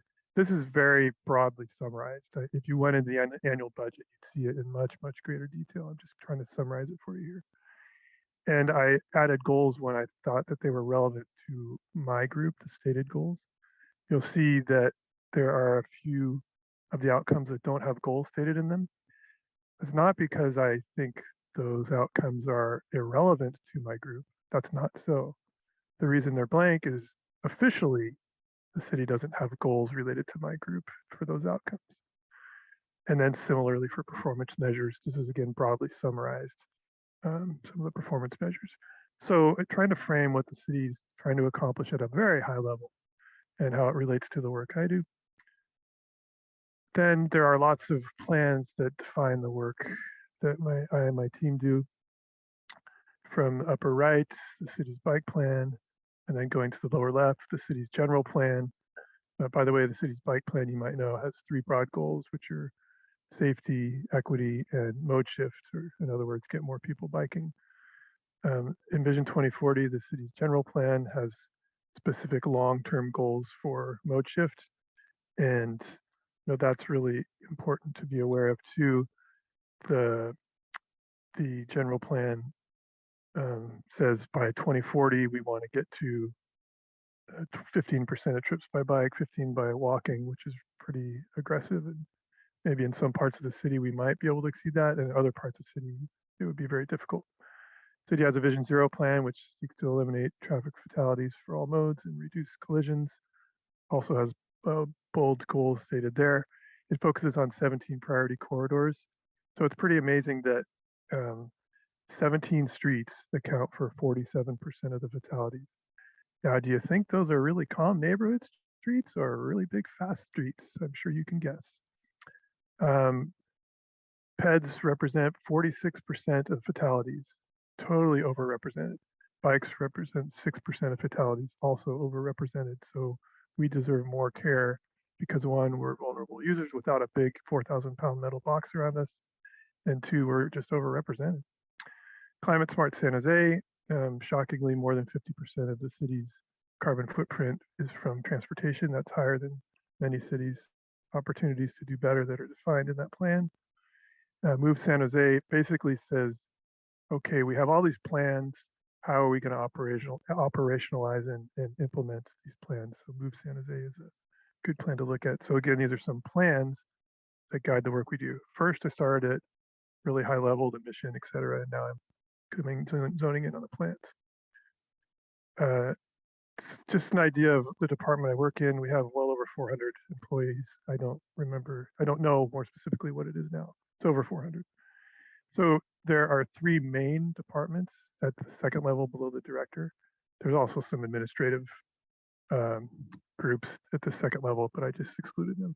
The main 3 groups you can see along this left column is the kind of path down the group I work in. So the main group I work in is planning and project delivery, led by Jessica Zank.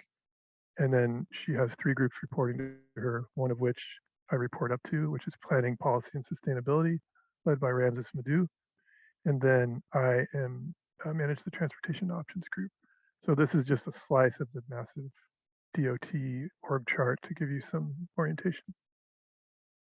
A few images of things that we do that I'll talk in a little more detail about in the transportation options program: bikeways, EV charging, and kind of working on things that may or may not have value, added value, things like delivery bots. So let's look a little more in my group. So staffing in my group. So again, I manage the transportation options group, which has 2 subgroups. One is emerging mobilities, led by Laura Stuczynski, and the other is the active transportation program, led by Ryan Smith. So here, FTE, you might know, are full-time equivalents. So they put the word equivalent in there because, like you see, at 0.5, that's probably, we have some grad student interns, half a position. But the whole group has 9.5 folks, including me. And the emerging mobilities group, we're recruiting right now for 2 of these 5.5 positions. So right now, only 3.5 are filled, recruiting for 2. What does emerging mobilities do? It works on electrification in the transportation realm, shared mobility like e-scooters and e-bikes. The city's implementing the transportation elements of the city's climate smart plan. It also works on transportation demand management.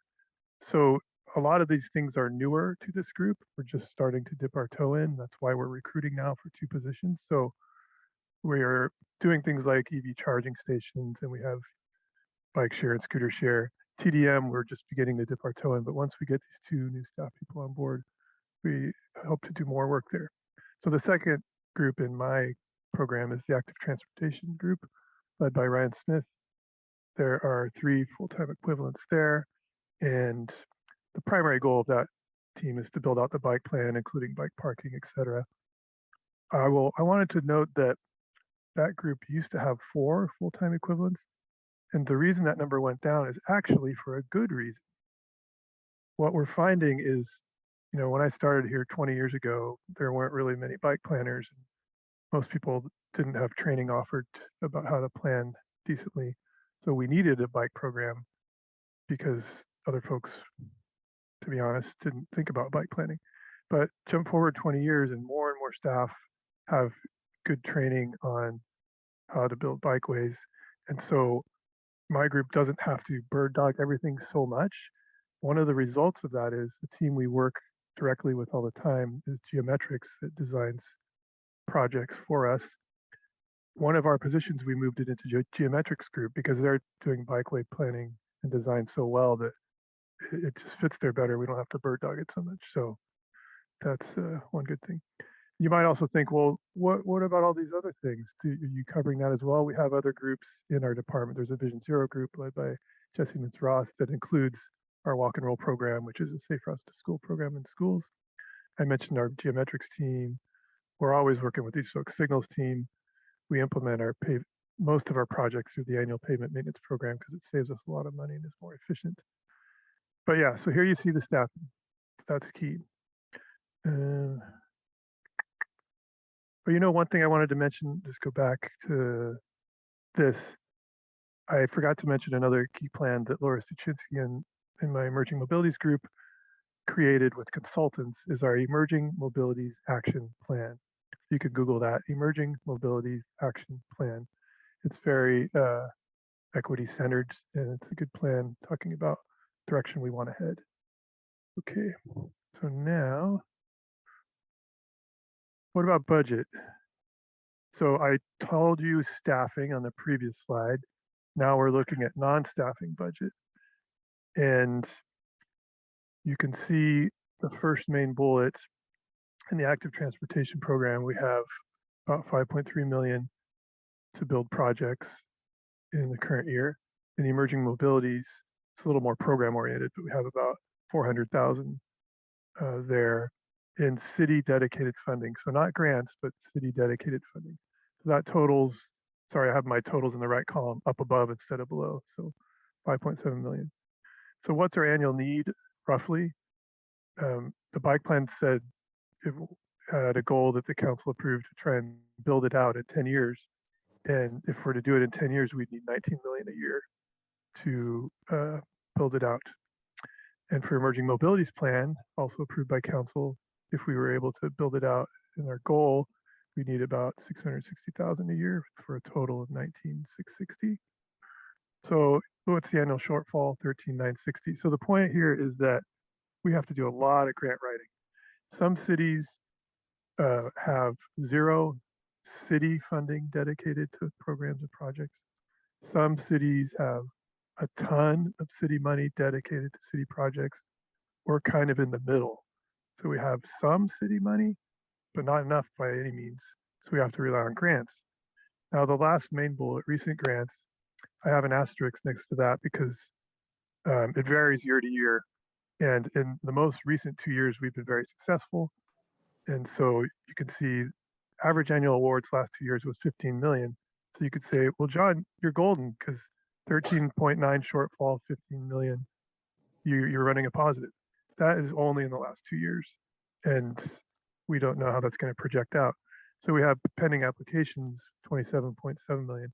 Again, you might say, well, that's well over the 13 million, but these are all competitive grants and they're highly competitive. So it's almost impossible to hit 100% on competitive grant applications. Maybe you hit 50%, then we'd have 12 million and be close. So we don't know. And in future years, some of these grant programs are just one time, but then new grant programs may arise. So this is the scramble, right? This is what we're doing. Okay. So now I want to talk a little bit about bikeway maintenance. Shoot, I don't know if I queued this up. At any rate,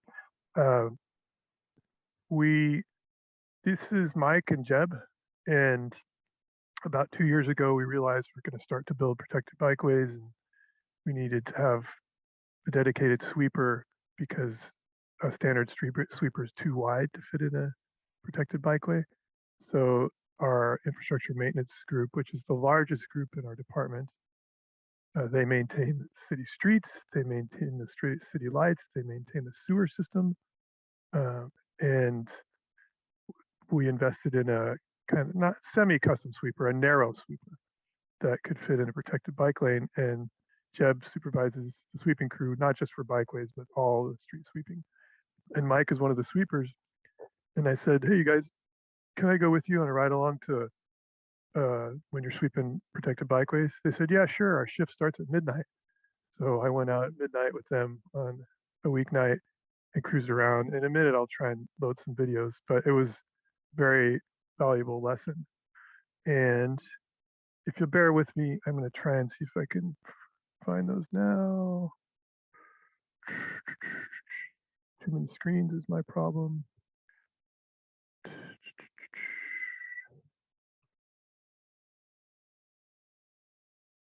If I don't find it in a minute, I will spare you guys the pain of, here we go. Okay, so these videos, if they work, if not, we'll just skip it, are of me riding along with them, looking at problem areas. So these are the worst case scenarios. Why are they problem areas? Because we built or we designed some of our first protected bikeways before we figured out dimensions for sweepers. So a few of our protected bikeways are slightly narrower than the sweeper we bought. And so these are the problem ones you'll see. The majority of them are swept fine. So let's see if this works. Can you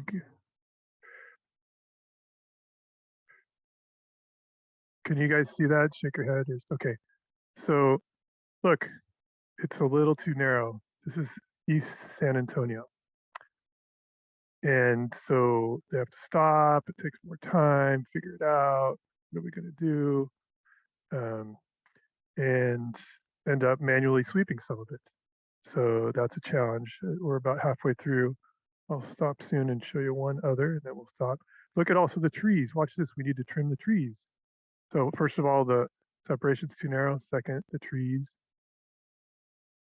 need to be trimmed. So we have to think about all these things.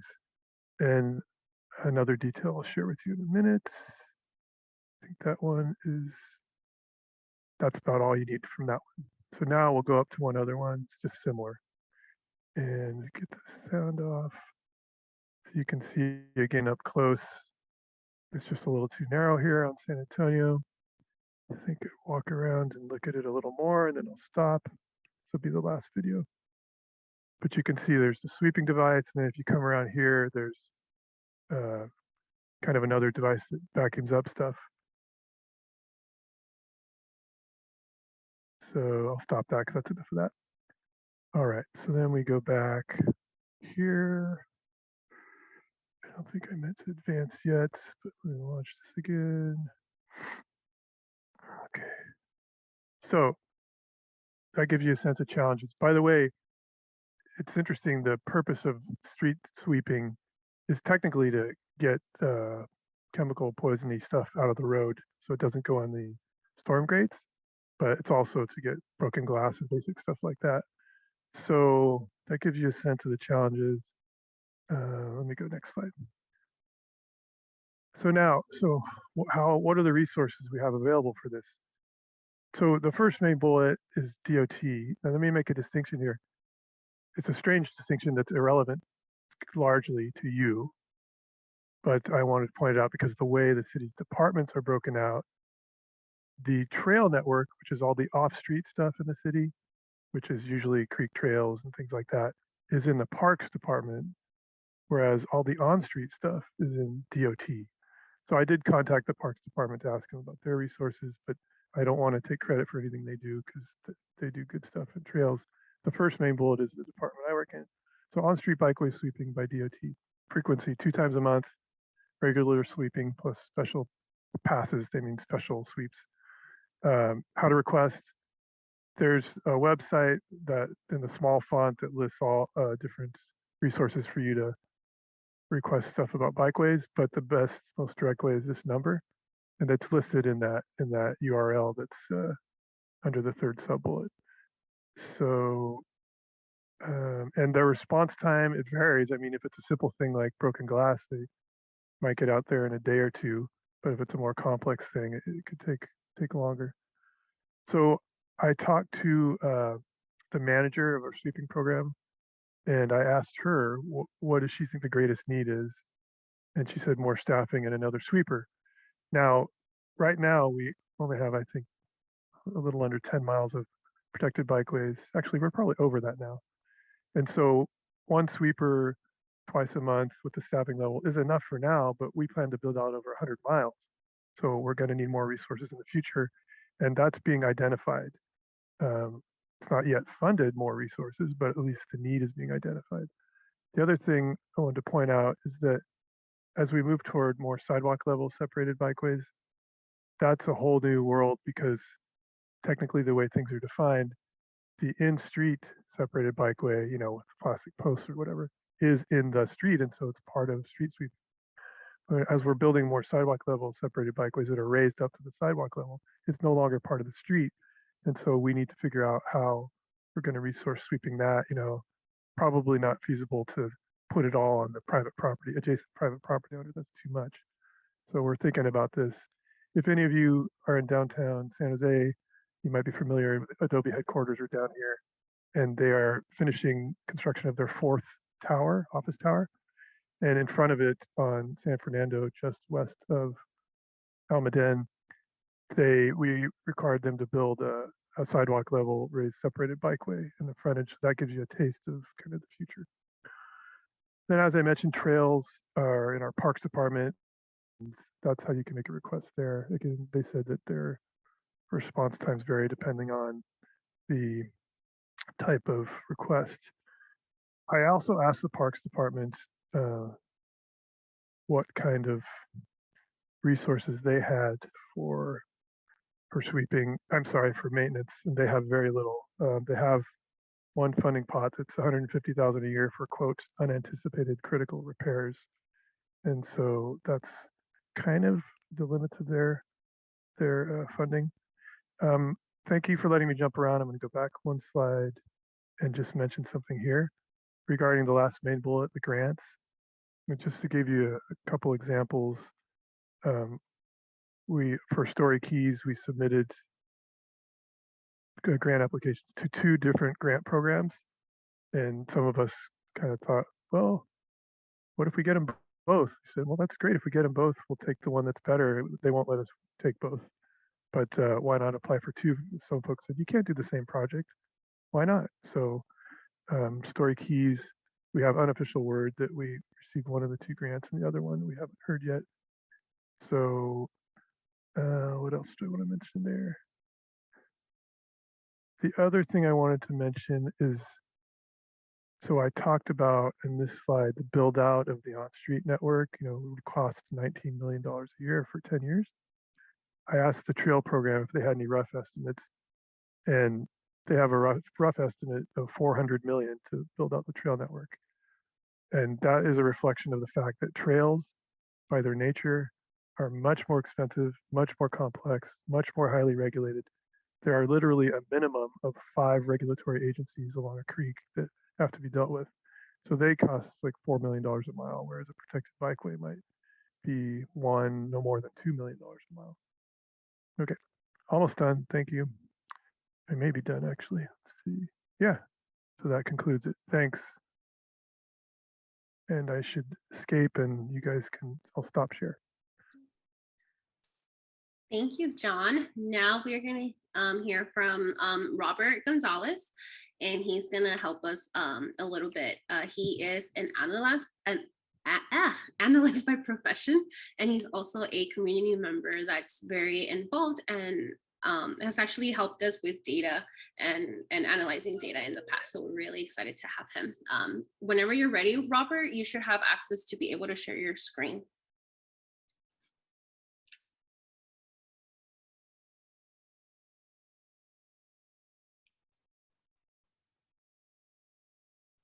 Okay, can you all see the presentation?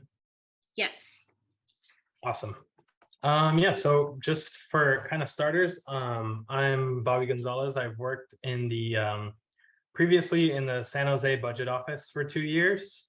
And then I worked in Los Gatos Parks and Public Works for 6 years.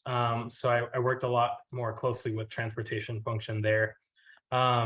Not an expert at this, but I'm still always learning about the budget. It's a beast, and I feel like you don't really hone it until you get to that director level from the staff side.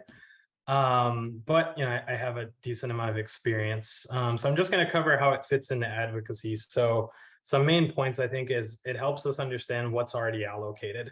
For starters, it gives context and context and understanding for our requests. There's an element of accountability as well. So it shows that the community is paying attention, you know, gives us the opportunity to call issues out. And just, yeah, I think the biggest thing is I've witnessed how an active community can influence the budget. And that's wins of all scales. Small, sometimes the big one happens, but you know, even a lot of small wins adds up. So yeah, I'll move forward.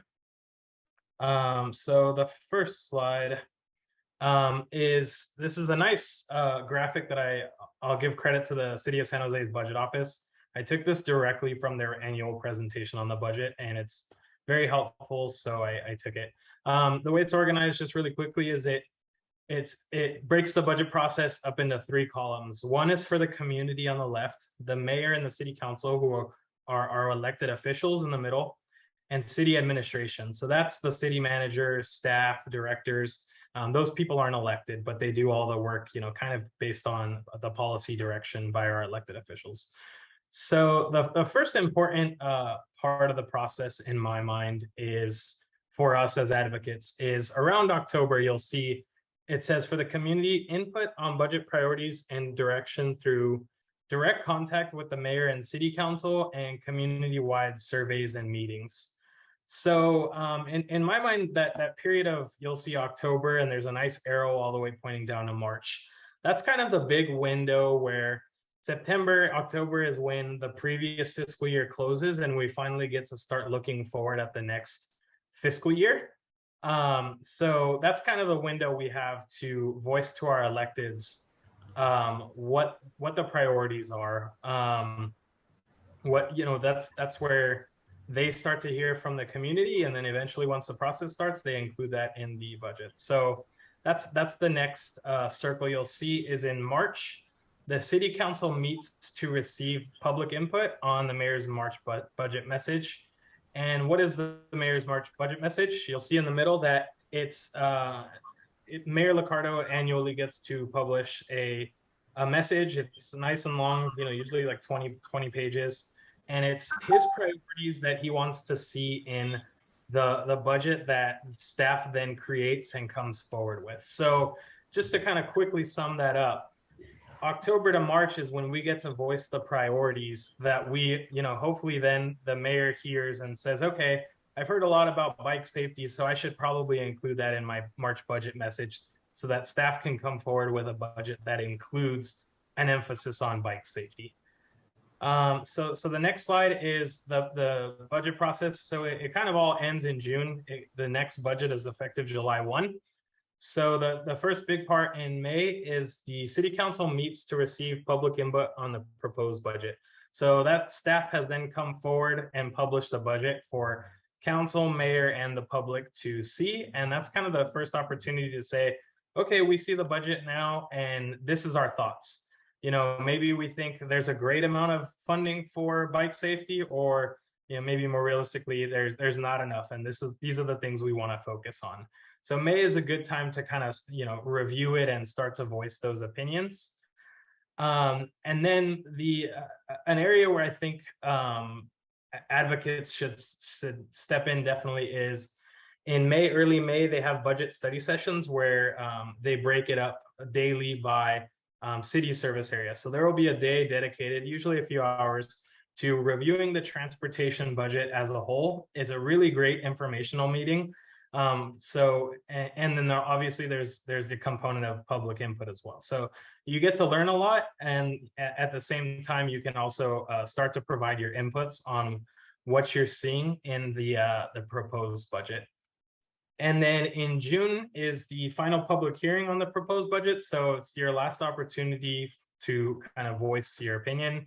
And then the last step in late June is the mayor and city council make changes to the proposed budget based on all that feedback from the city council and the public. So you'll kind of see October to June is really the window to influence the next upcoming budget. And so my recommendation is really in that October to March timeframe is to just be in the ears of elected officials and staff, and I'll give you more information on that later. So one of the things I mentioned, so it's input, but there's also community surveys. This is a community survey that was from 2021, and they do a similar survey every year, and that's kind of one of the inputs for the budget priorities. So you'll see it's an uphill battle. Font's kind of small, but just to say it's an uphill battle.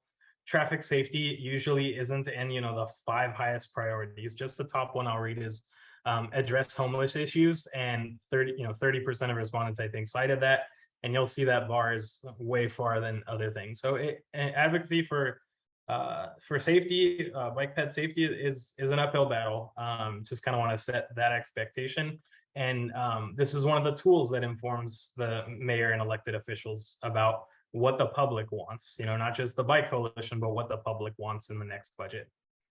I'm sorry, Yeah. is there any way to make that last slide any bigger?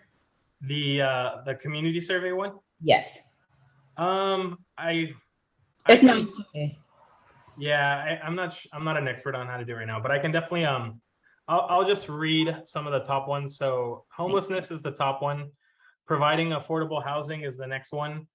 Improving public safety and reducing crime is the third one. But I'll also say that when city staff and the elected officials talk about public safety, it generally doesn't include transportation safety. They look at public safety as fire and police. So, they're not categorizing too many people, getting hit on the streets. So it doesn't fall in that category. The fourth one is beautify the city and landscaping.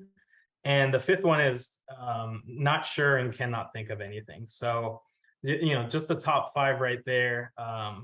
Don't include anything transportation related, sadly.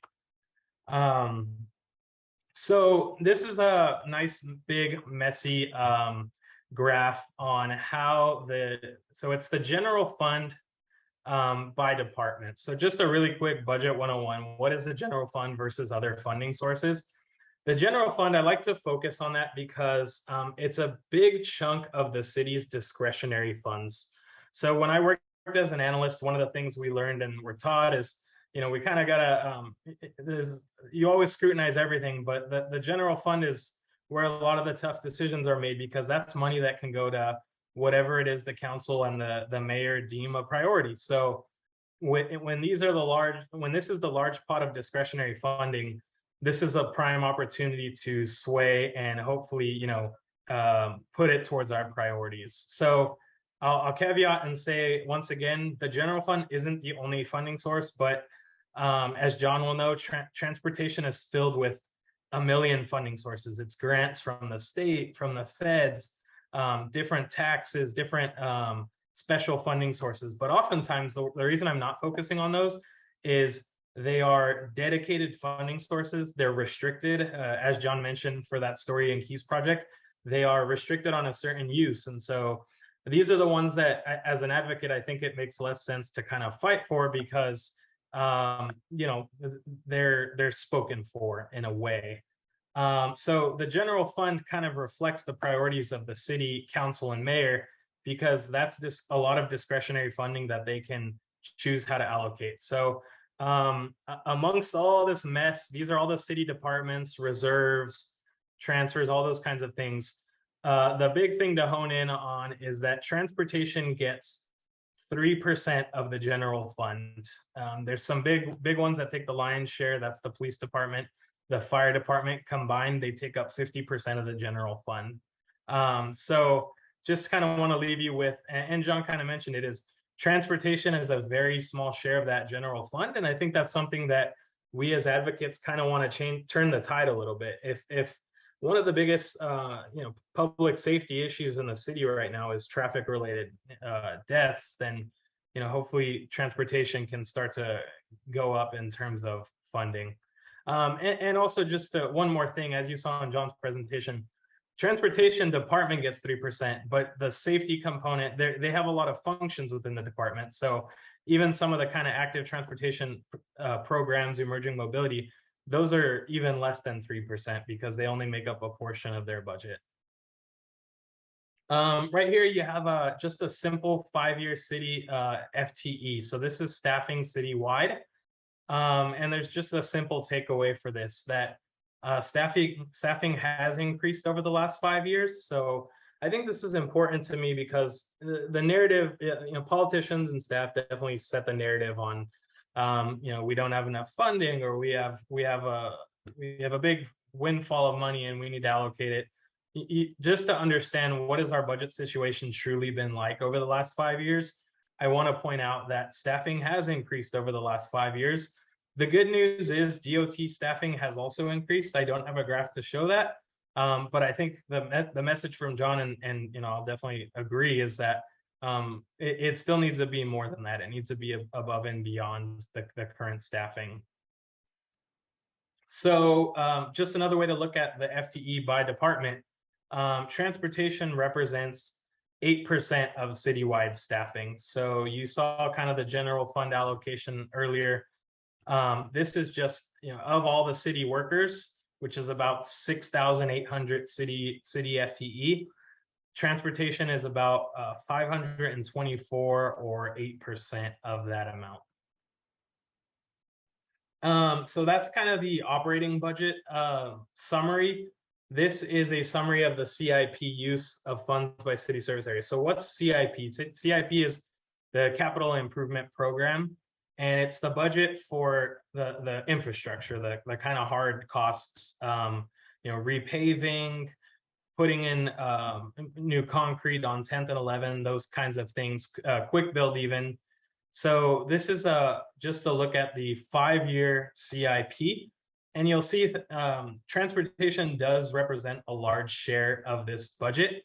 One thing, kind of caveat, is a bulk of this is maintenance and rehab. So the repaving program in the city is huge, but as John mentioned, that typically does include safety improvements. So we know that when DOT goes in to repave a street, it's very cost effective to include any kind of safety projects that are in the Better Bike Plan or the Vision Zero plan. So just to kind of context around that CIP is, a lot of it is rehab and maintenance, but that does still bode well for the kinds of projects that we're looking at. So this is just a screenshot. So I think that's kind of a budget context. And then this is just an example of kind of how to dive into the budget. I think that's something that's important. Just to, once, as I mentioned before, understand the context, understand what exists, what the magnitude of things are, how much do projects actually cost? Because when we're writing a letter asking for something, it's good to have that kind of realism as to what does this actually cost and what kind of money is out there. So this is a project page within the CIP budget for Bascom Avenue protected bike lanes. And some helpful info I'll summarize that's on this page that you can kind of extract from that. On the top right, you'll see the timeline of the projects. So start date, end date, revisions to those dates, the initial project budget. And then on the left, you'll see where it is, what part of the city, council districts even. And then it gives you a nice description, justification. So justification often includes information like which plan is this featured in? How does it tie into the city's priorities?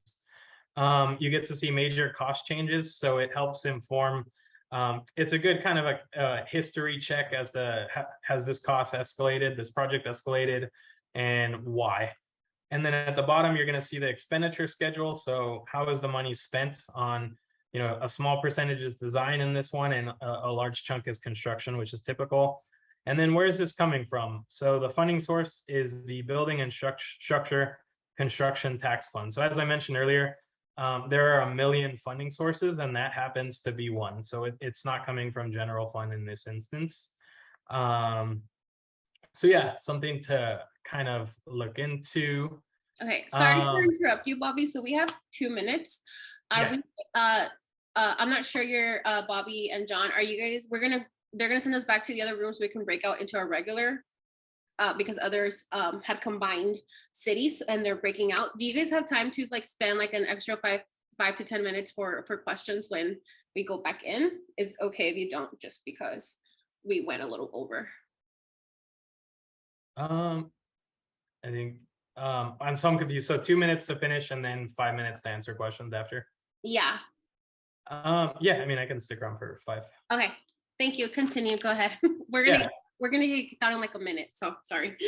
That's okay. So I have a good chunk of slides left. I wanted to include some practical examples of times where I've used a lot of this budget info. I think I'm just gonna skip over it, and you know, the slides will get sent out, and you'll see my notes and everything. And these are just little wins that I've had here and there down the line, and kind of how to get there. And the big takeaways are persistence is key. I think it's helpful to have, like I said, realism, context, sometimes even help do the job. You know, I see funding left in this pot, and that's all public data. You can request these things through, you know, Information Act requests, all those kinds of things. So feel free to kind of browse through those. Just to sum up how to participate, city council meetings, learn and speak, the BPAC meetings, join and speak there as well. Research these budget documents and the open data portal. There's a lot of cool information on there. And then reach out to the elected officials, the budget director, the DOT director, city manager, meetings, phone calls, emails, public comment, letters of support and concern. And then,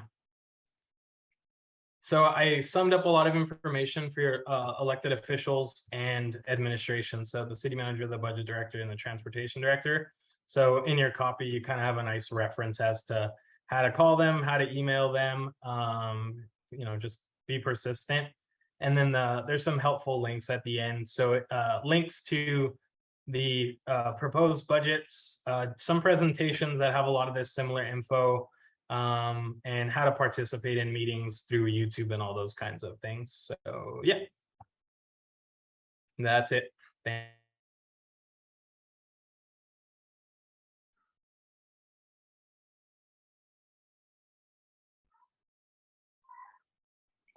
Like, hello.